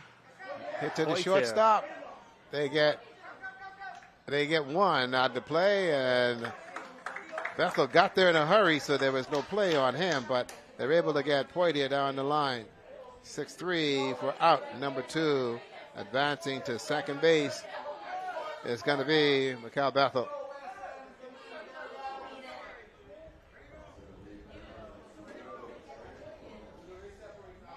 Okay, Trent Thomas. Runner in scoring position here. His third at bat for the game. Took a strike. Just walked on base his first Wow. at bat, and then hit a fly ball out to center field. He's watching the field. The second baseman's playing shallow over there near the bag. You got a whole gateway over here on the right side. You really do. Anything hit between that gap, it's problems. That's it. He's That's watching a good look at the runner. Paul Second Rowe base. causing some confusion for the pitcher. Mikkel on second base causing some confusion for the pitcher, Paul Rowe, who's making sure he stays put. Absolutely. Making sure it doesn't go too far. Let's see what happens here. That one's hit high to the right side. That will be fouled off. It's the right idea, but it's foul. Got it in over the second baseman's head. It would have rolled and rolled and rolled, but no, nothing there. So far, Bimini has played a pretty good, solid defense for much of the game, but only giving them that one run in the first inning. They settled down very quickly, and now they're back in this. 2 strikes here on Mr. Thomas. Marvel Saint over there giving Trent the go sign. Ooh, that is a nice pitch by Paul Rowe. Strikeout number 2 for him here at the top of the 5th inning. Trent can't believe it. And that curveball is right there. It looked like a high pitch, but because he didn't have much of a zip on it, it just bend and come into. Here's that pitch. It looks pretty high, but watch it come into the strike zone. Yes. Man, oh man. Caught that corner. He's like, yeah, I got it. There you go. There you go. Caught that corner. And there you have it. So we've seen 1-0. Pretty good pitching from both Shepard and Rule from Grand Bahama and Bimini, keeping their teams, the scores at pretty much low at this point. But the question is going to be now, okay, Shepard has had the same advantage as Roll, is the fact that they're not on the defensive side of things, so they've been able to sit back and relax. Here's the huddle there of Bimini trying to see if they can get together, and over there is the Grand Bahama dugout. Again, now these guys are just waiting to see how this is going to work out. It's nip and tuck for them in terms of what happens for the remainder of the tournament, and for Bimini, the same thing applies. But so far, so good. Again, the good work here by Shepard. And he's also working with Ryan Nottage, who is your catcher, who has done a remarkable job behind the plate. He has been down the line and covering the throws from the shortstop and the third baseman. And just having Mr. Shepard just work on getting strikes, and they're having a pretty good communication. He's talking to him, and so that's it right there. Heading now into the bottom of the 5th inning. Shepard still has that zip in his fastball that's been causing some problems for Bimini. Unable to get any runs in throughout this game. Well, it's going to be interesting to see exactly what can happen here. This is the bottom part of the lineup also for Bimini. And for the most part, doing the first and second, and as well as the top of the fifth inning, it's almost been a 1-2-3 outing for them. And so they're going to have to make some things happen here if they want to win this game. And as you mentioned, this is a crucial game for Bimini and Barry Islands as well as Grand Bahama. Very much so. The umpire and everyone making sure things are in order.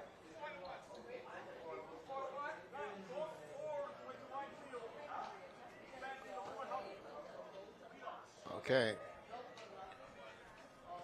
So they made some switches.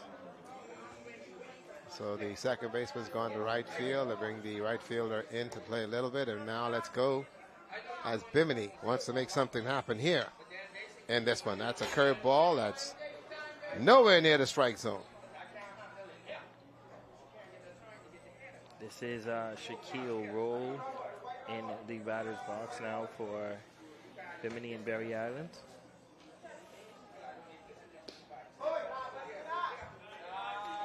He got out during his first at bat, hitting one over to shortstop.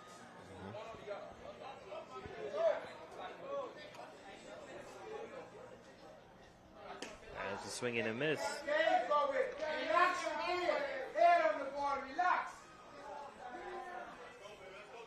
There you go. The coach is behind next to the dugout, letting him know, relax, head on the ball. There's the swing over to shortstop again. Will he make the play? Got him for the first out. Out number one. A good play there. Good arm as well by the shortstop to get that one over there. So again, young Mr. Shepard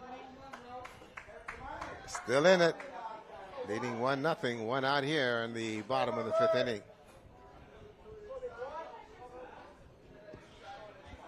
Mr. Grant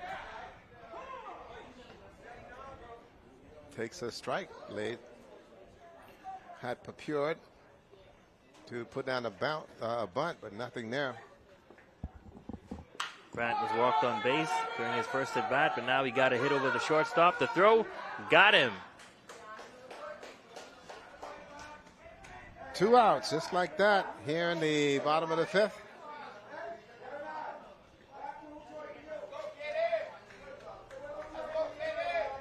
And that'll bring up Caden Walker for Bimini and Barry Island. 2 outs. Grand Bahama now playing for one in the top of the fifth. On the bottom of the fifth. There's a swing and a miss. Wasn't sure whether he wanted to swing at that one.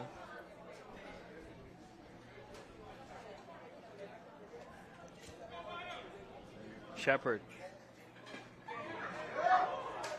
Also called a strike. Strike two. Let's see if he can send this one back to the dugout to retire the side. And foul ball. Walker staying alive in that one.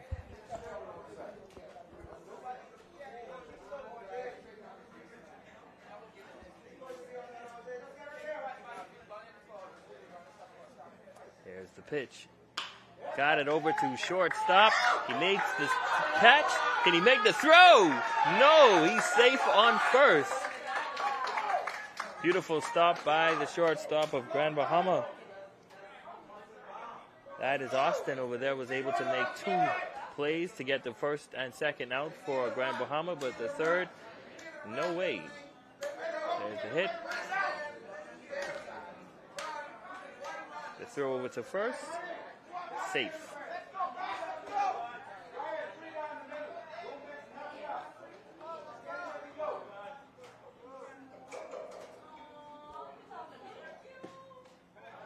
That's a ball thrown.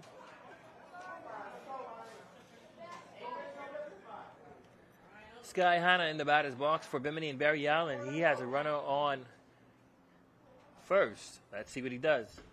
Wild pitch thrown, and Shepard is taken off. He's now on second. Bimini playing aggressive on the bases, looking to get themselves in scoring position and get a run on the board. Very, very important here. They need to make it happen.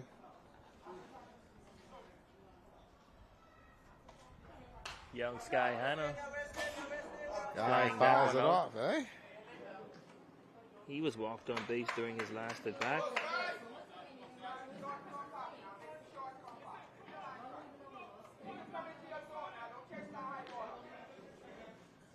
Well, let's see what he does now. That's Kamani Shepard. That one is low for a ball.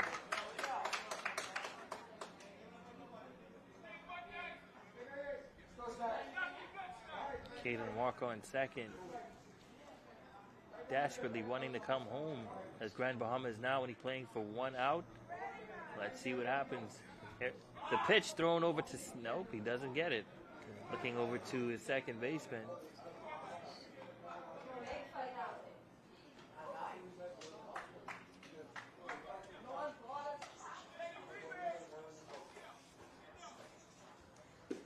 It's down and out. And he's now walked him.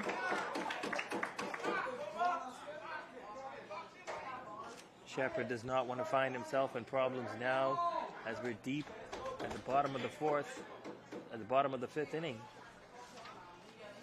Grand Bahama leading this one, 1-0.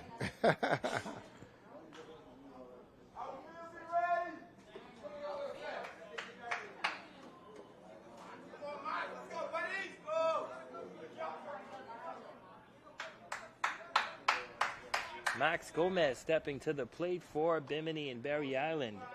Let's see what he does with a runner on first and second. That pitch is on the inside for a ball.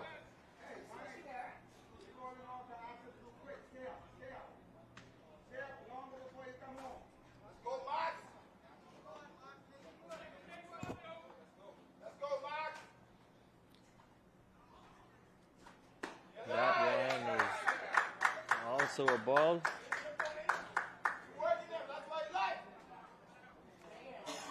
Going to be interesting here now as Shepard now finding himself playing from behind. Count now 2-0. Grand Bahama only playing for one. That's a strike.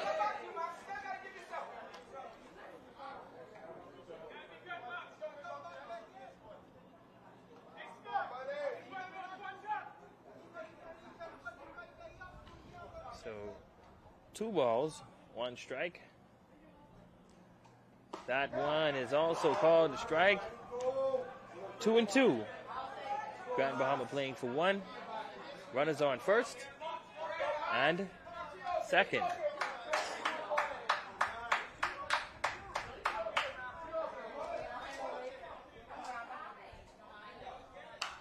And he fouls that one off.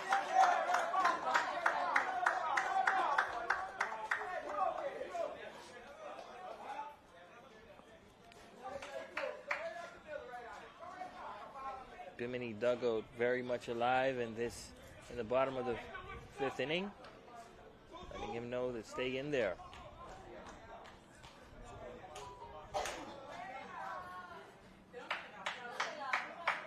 Shepard. Here's the pitch. That one fouled off. The count still 2-2. Gomez is staying alive at the plate.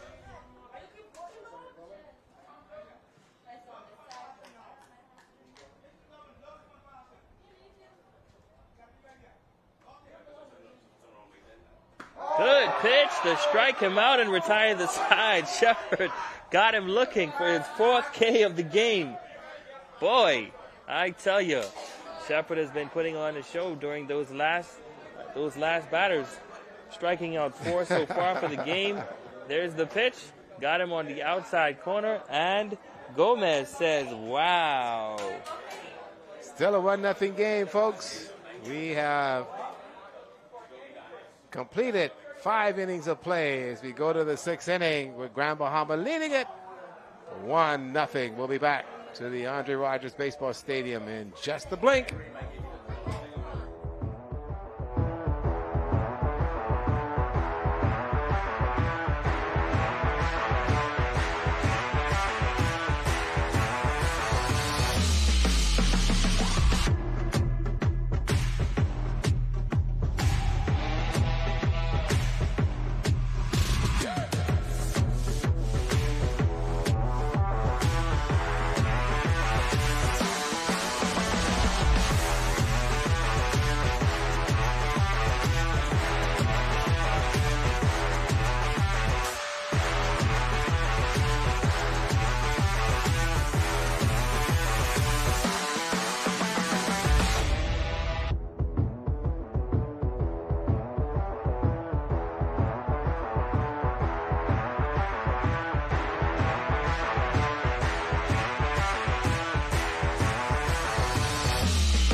Welcome back to baseball action here at the Andre Rogers National Baseball Stadium. We've been having ourselves a game thus far. Grand Bahama leading 1-0 as we head into the top of the 6th inning.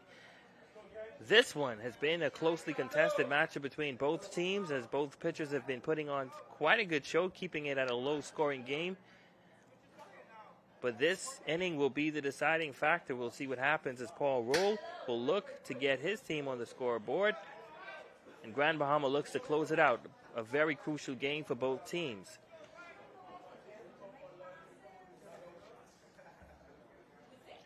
Austin at the plate for Grand Bahama. The count now 1-1.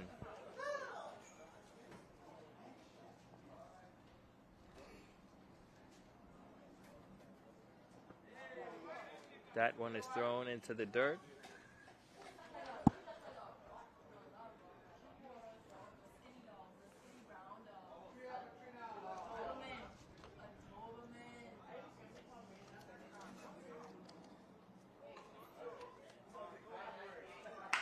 Back up the shortstop. It gets past him. Austin looking to make the turn to second. He'll be stopped at first for a base hit.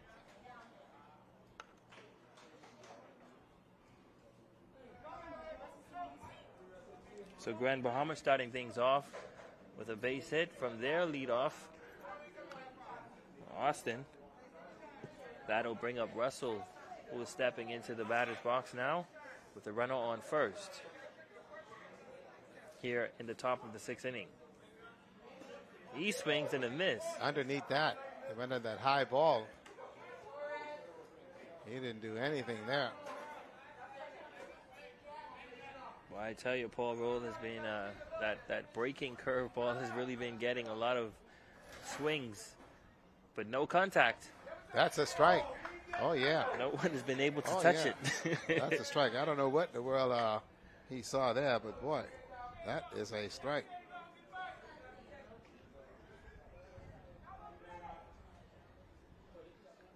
Oh, 0-2 the throw over to first. And Yeah, I got to keep him honest. yeah, not really looking to Got to keep him honest. let him know I see you.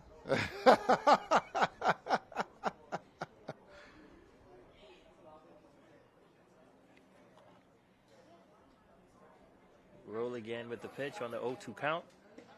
And got him looking with the slow changeup. I'm telling you, they have not been able to touch it. I tell you. Listen, that was a beautiful pitch. Struck him out. Struck him out.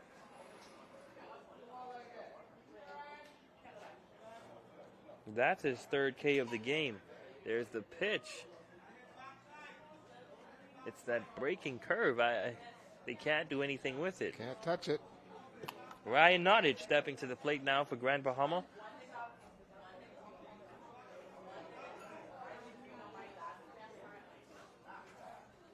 That's a hit over to left field. Will it drop? No. 2 outs. Wow, fly ball to left field. That stayed in the air a long time. Yeah. A long, long time.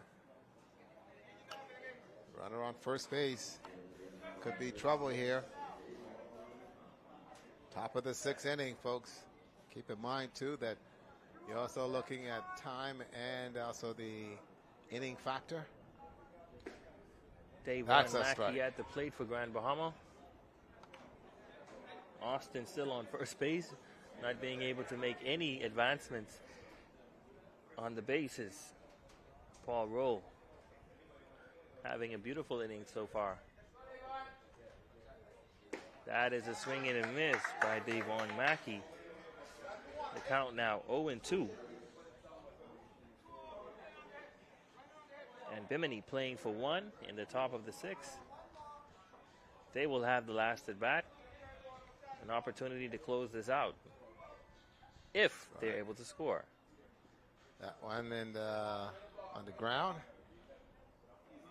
And Runner didn't go anywhere. If the batters are paying attention, when the count is when he has 2 strikes on you, he normally throws that slow curve changeup that kind of breaks late on you that they've been able to do nothing with at this point.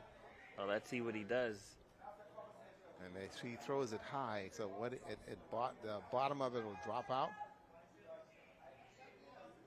Let's see what he does here. There it is. He's going for it. You see, he's going for it. Yeah, that's the strikeout pitch. I think he's going to try and change things up here and gas him down with the fastball at this point.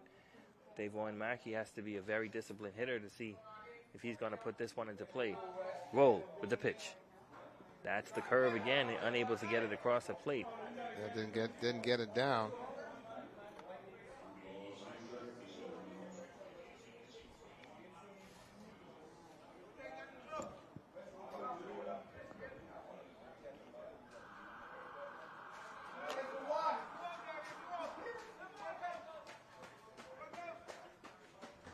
The pitch again, a runner goes. That is a walk.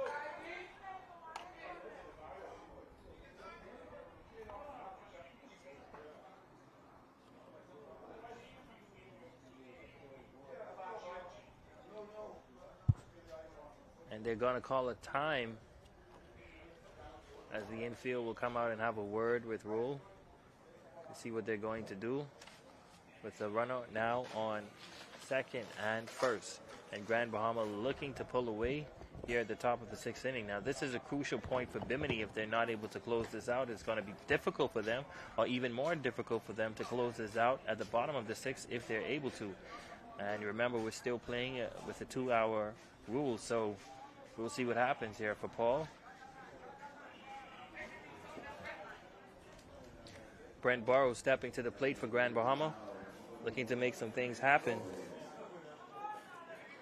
He got out twice, his first and second time at bat. His first in the 2nd inning, and the second in the 4th inning. There's the pitch. Foul ball. Strike 1. And Brent is a free swinger.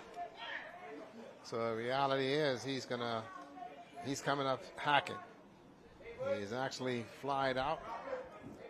And so he just wants to get something to go. they've been pitching him on the outside, so he's been pushing the ball more to center to the right side rather than pulling it down the line to left. That is a inside pitch. That's a dangerous place to put the ball for Brent Burrows.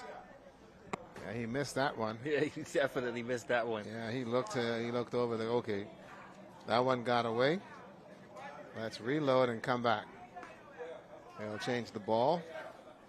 Count now 0-2. You know what happens, what the pitcher does at this point whenever the count is 0-2. Yeah, his favorite pitch. Burrows is going to have to look out for this. Look out for that. Here we go. He tried to get him with it. Nothing there. That one hit the dirt. And so now he'll come back and regroup here. Wow. 1-2 the count. Roll. Burrows. Runners on first and second.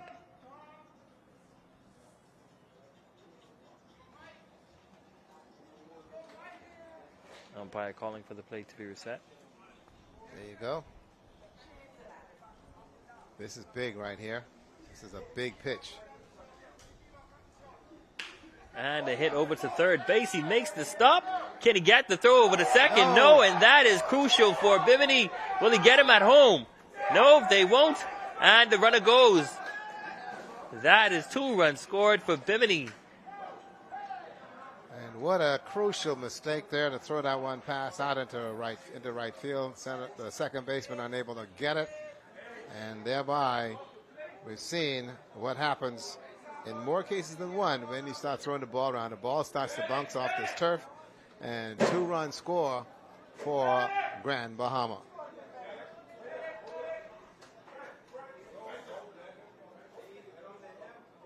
Burrows at the fielder's choice.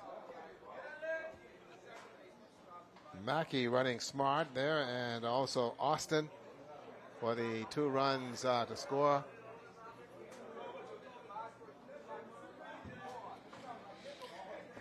Wow, Ernie Barr will now come up with 2 outs. The score now 3-0.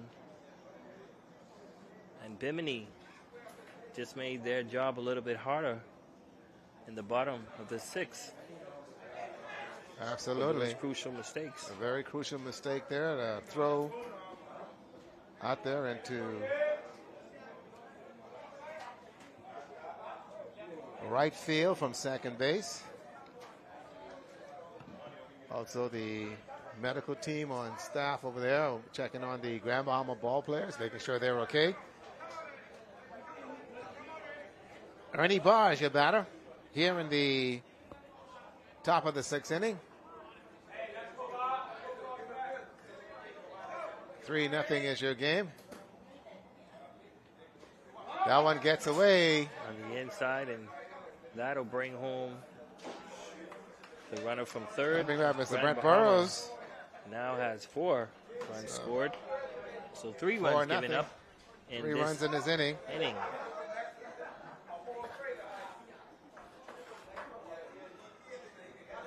That's the game. Hits, errors, and runs. Not hit, runs, and errors. Hits, errors, creating runs. That's what we've seen here on this side. Here's the pitch to Barr. That one's down to dirt. And right now you can tell that Mr. Bethel, Mr. Roll, who was pitching so far a pretty good game at this juncture, just didn't get his defense to hold tight. Now Bimini's got to come back from a deficit here. And Ernie Barr has got 3 balls on him. 3 balls. And it's a 4-0 game. That's ball 4, and so he walked it. And like you mentioned, Roll has been having a pretty good game so far. But he may be out of steam in the tank, or gas in the tank. And then that error deflated him. He just simply lost it, and that took him right out of it mentally. They've not been able to generate runs. And very quickly, the manager wants to come out and have a word, because he doesn't like the body chemistry in terms of what's happening out there with Roll. So he just wants to go out, have a conversation, get an idea of what he's thinking, and let him know, listen, okay, all right, we still have a chance to back. We still got to come back.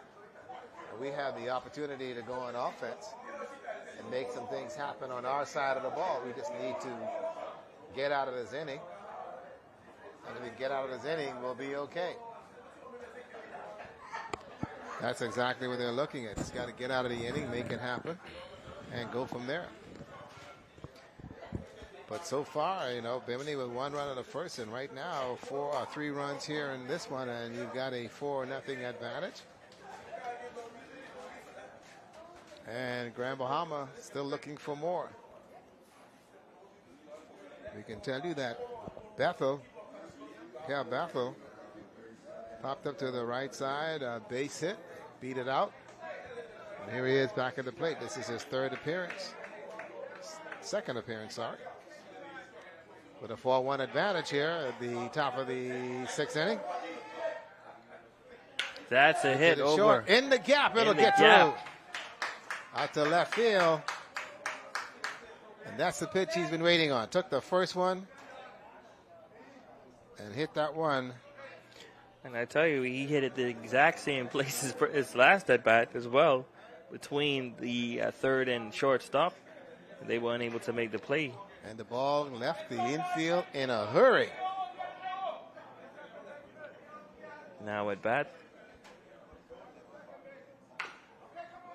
That's a chopper over to third base. Will they make the play? Yes. That one out that they were looking for a long time ago, which they should have gotten. But they ended up giving up 3 runs before they got it. And now the score 4-0, and they have to have a lot of making up to do in order to win this game. 3 runs on 3 hits. And so they're adding up. And now we get ready to go down to the bottom of the inning. And Bimini has got a hole to try to get out of, a 4-run hole. And right now for Grand Bahama, who has hit the ball exceptionally well, looking pretty good. The game, Bimini committing some crucial throwing errors and some fielding errors out there. Grand Bahama on the other side of the coin, ladies and gents, we'll have to now see if they can play defense. Bimini has got some bats. We know that they can hit the ball. It's just a matter now of being able to get there. But we can tell you that the pitcher right now, Kamari Shepard, who started this game, has had a pretty good control. He's got himself in a bind on 3 occasions, but he was able to get himself out of it. He's also working and doing a very, very good job to help him is Ryan Nottage, who's been behind the plate. And so the 1-2 combination here that they've had in this game has resulted in holding Bimini scoreless at this juncture. Now we'll see whether or not Bimini is going to be able to make an offensive charge here and see how it goes and go from there. We see how the coach for Bimini yeah. is just walking over. Okay, all right. We got to cue up this interview for Primo Roberts out of Bimini. Says he's trying to get that winning interview, yeah, he but won a winning interview. But right now, it's just not working out for them in their favor. But you're talking about Kalani Shepard just having a great day at the mound, having 4 strikeouts and just walking 4 batters throughout this ball game. The bottom of the 6th now. And he's going to look to close it out in this inning. Yeah, there's Grand Bahama dugout. Primo pretty much looking defeated. Yeah, Primo was looking at winning this thing, and then turned around and called Bimini to send our Sunday dinner. they tell him to go to the airport right yet. That's going to be a curveball. And that's high. This is Trent Miller at the batter's box for Bimini and Berry Islands.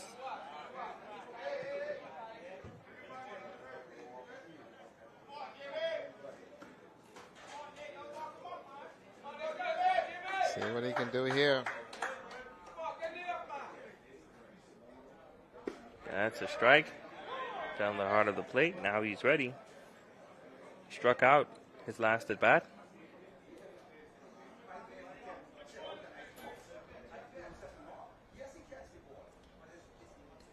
That one is low. Went for 2 the bunt. strikes on him now. Yeah, he went for the bunt there. Unable to get it down. And trying to be aggressive. Count is now 2-2. The coach yelling out to him now to watch out for the off-speed pitch. You know, that curveball is the go-to pitch for that.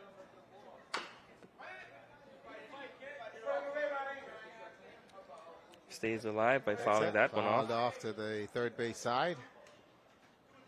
Ball will come back in. Bottom of the 6th inning, 4-0. Grand Bahama leading Bimini. Coming up next, Eleuthera and Maikau. Both teams undefeated. Won their opening games.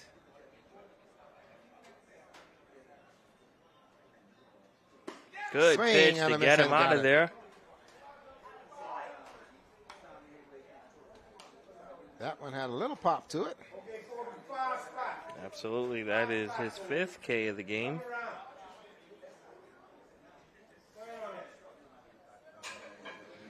That'll bring Wow. up Kobe Roll.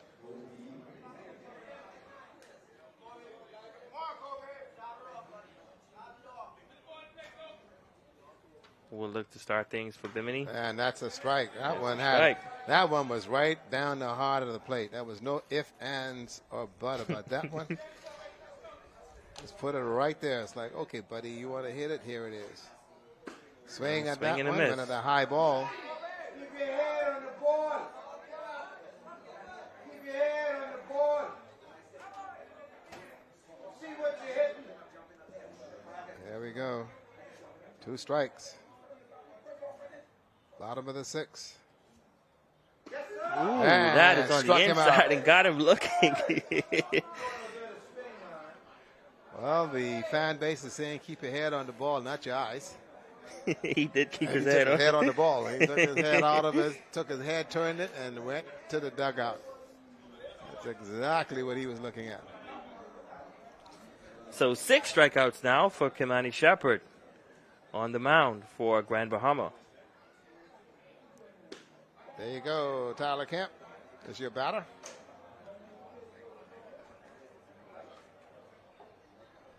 See what he gets here. He gets a ball. And that's a strike. That one actually was a cutter. Came right back over the plate. Started on the inside and rolled right back. This kid has a very good pitch control. Just missed. Just missed on the Just missed outside on the corner. outside. Threw that curveball.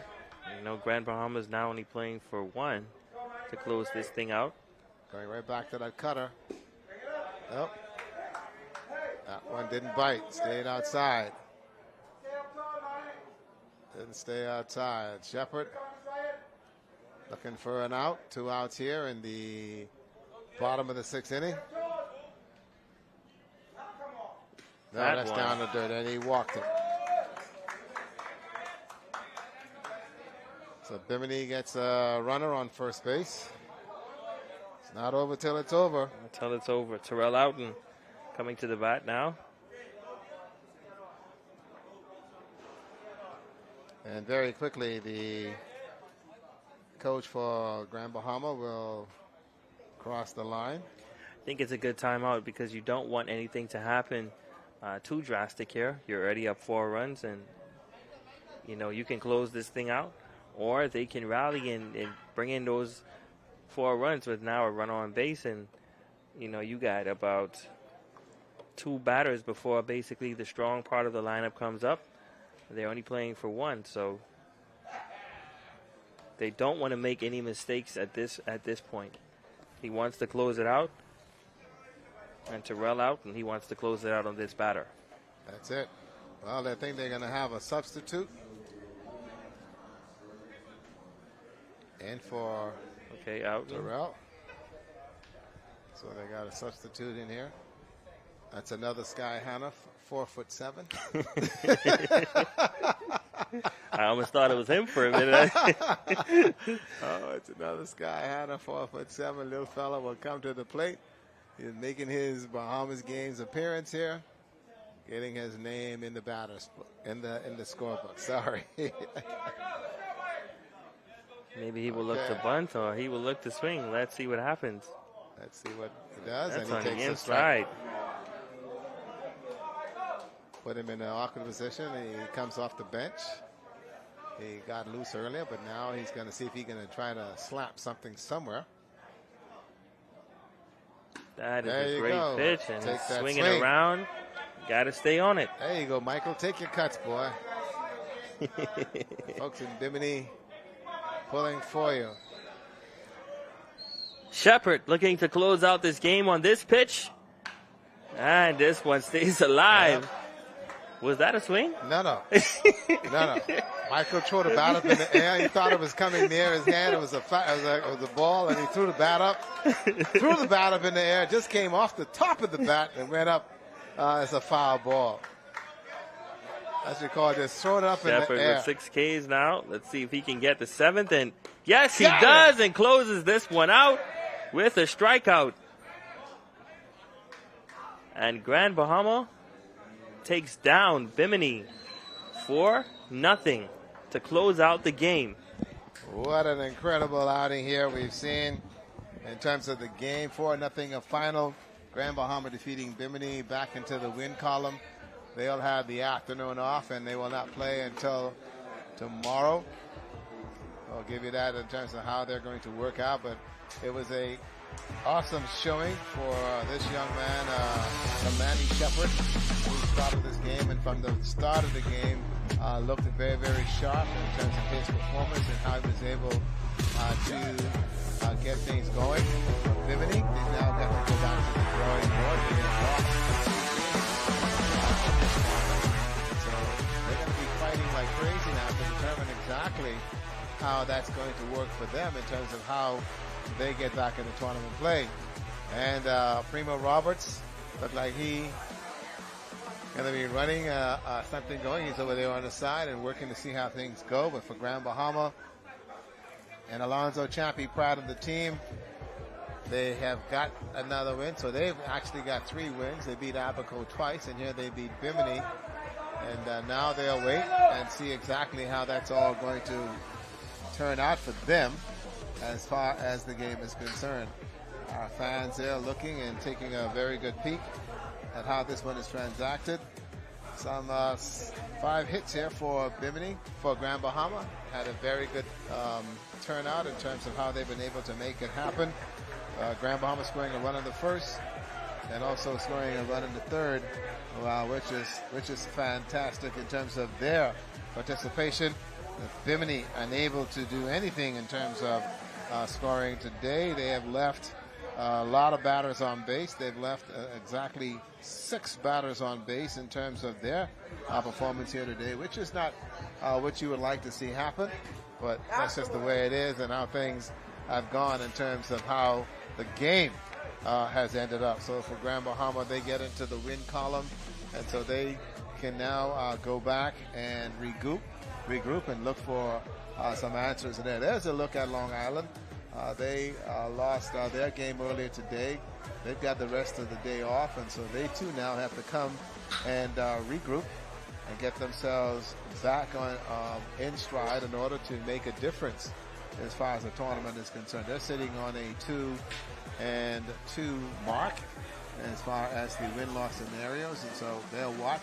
They'll also have to take a look and see about this game here, because they will have to now look at who they will play, whether it'll be Lutra or they're going to be playing MyCal tomorrow. And so they'll just sit back and wait and see how that goes. Aramiko Knowles is standing by. He has the third base coach of the Grand Bahama team that's come to the games. Ramiko, I know Orville's saying it's got a mouthful. Hey, let's hear what he's got to say. You got him, my man. He does have a mouthful. He's talking before he even starts the interview, Rick. Grand Bahama 3-2 now in this tournament, winning 3 games and losing 2. And it's been a rocky road for you guys so far. What is happening? Well, I think the guys are coming around now. Their feet is back on the ground. Reality has set in. So they know that now it's game time. So everybody's putting on their game shoes, and we're doing what we have to do. What do you say to your players at this point? I know there were some games where you were really behind, but this one you come out and you shut it out 4-0. Well, I told them that if we didn't score, being the visiting team, we would have problems if the guys start hitting. So we rallied back in the fifth, and then we scored 3, made it 4. And I see you also made the decision to keep Shepard in the game throughout the whole thing. He had 7 strikeouts. What was that decision, and what were you saying to him when you went over to the mound? I just told him to take it easy. I need 3 outs. He gave me 2, and I called a timeout on the 2 strikeouts just to settle him down, bring the guys in. I told him we don't want the game to get out of hand. And they said to me, Coach, there's only one guy on first. I said, hey, we're not taking any chances. So, Shepard did a good job for us. A great job, So, we're here, so. So we'll see what happens from now on. Grand Bahama now 3-2 in this tournament. You guys are going to play later on throughout this series, and we're looking to see that. We'll see what happens. We were saying yesterday you may get sent to them, but you managed to stay, and so we're going to wait to see what happens with Grand Bahama. Orville Saint, we're still at the park, Rick. Everything is happening here. Back to you. So we now have got ourselves a tournament as Grand Bahama has picked up its 3rd win of the tournament, winning that one 4-0. And then also keep in mind, too, that you have Long Island that's still waiting. They're in the mix, even though they lost to Columbus Isle in a blowout fashion, 13-0 earlier today. And now you have Eleuthera and Mycal that's going to be coming your way in just a moment. That'll be our feature game here of the afternoon from the Andre Rogers National Baseball Stadium. So let's take a break, send it back to the studio. Then when we come back, we'll get ready for the championship. Here? No? Okay. That's going to be it for us for the afternoon, Romiko. Right now, Eleuthera is 1-0.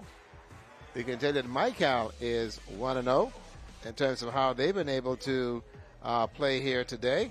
And again, we can update you as far as what happened earlier. Long Island defeated Abaco on Friday 6-3. Eleuthera over Grand Bahama 8-1. Mycal defeated Columbus Isles out 4-2, with Bimini losing to Andros 9-0. Grand Bahama of Abaco 10-zip, and New Providence 8-0 over Long Island. Yesterday, another good one with Columbus Isles defeating Grand Bahama 11-5, 9-7. Long Island defeating Bimini, Grand Bahama Abaco 13-0, and just earlier today, it was Columbus Isles defeating Long Island 13-0, and then also Grand Bahama with a 4-0 win over Bimini. Mycal and Eleuthera both 1-0. They are playing next here at the Andre Rogers Baseball Stadium. It's been a wonderful morning and a wonderful mid-afternoon for us. But we are done here from baseball. There's still another game to play. If you're out there looking for somewhere to go, the Andre Rogers Baseball Stadium is the venue. Come out and see these guys go at it. The Southern Bahamas, Mycal, Eleuthera, they're on the diamond next. I'm Ricardo Lightburn for Amika Knowles, and all of us here at the baseball stadium for our technical team. Have a wonderful afternoon, and also pre-independence. Do go out to Clifford Park tonight and celebrate our 50th anniversary, our independence celebration, a grand affair out there. But we're done from here. So long, everybody, and good afternoon.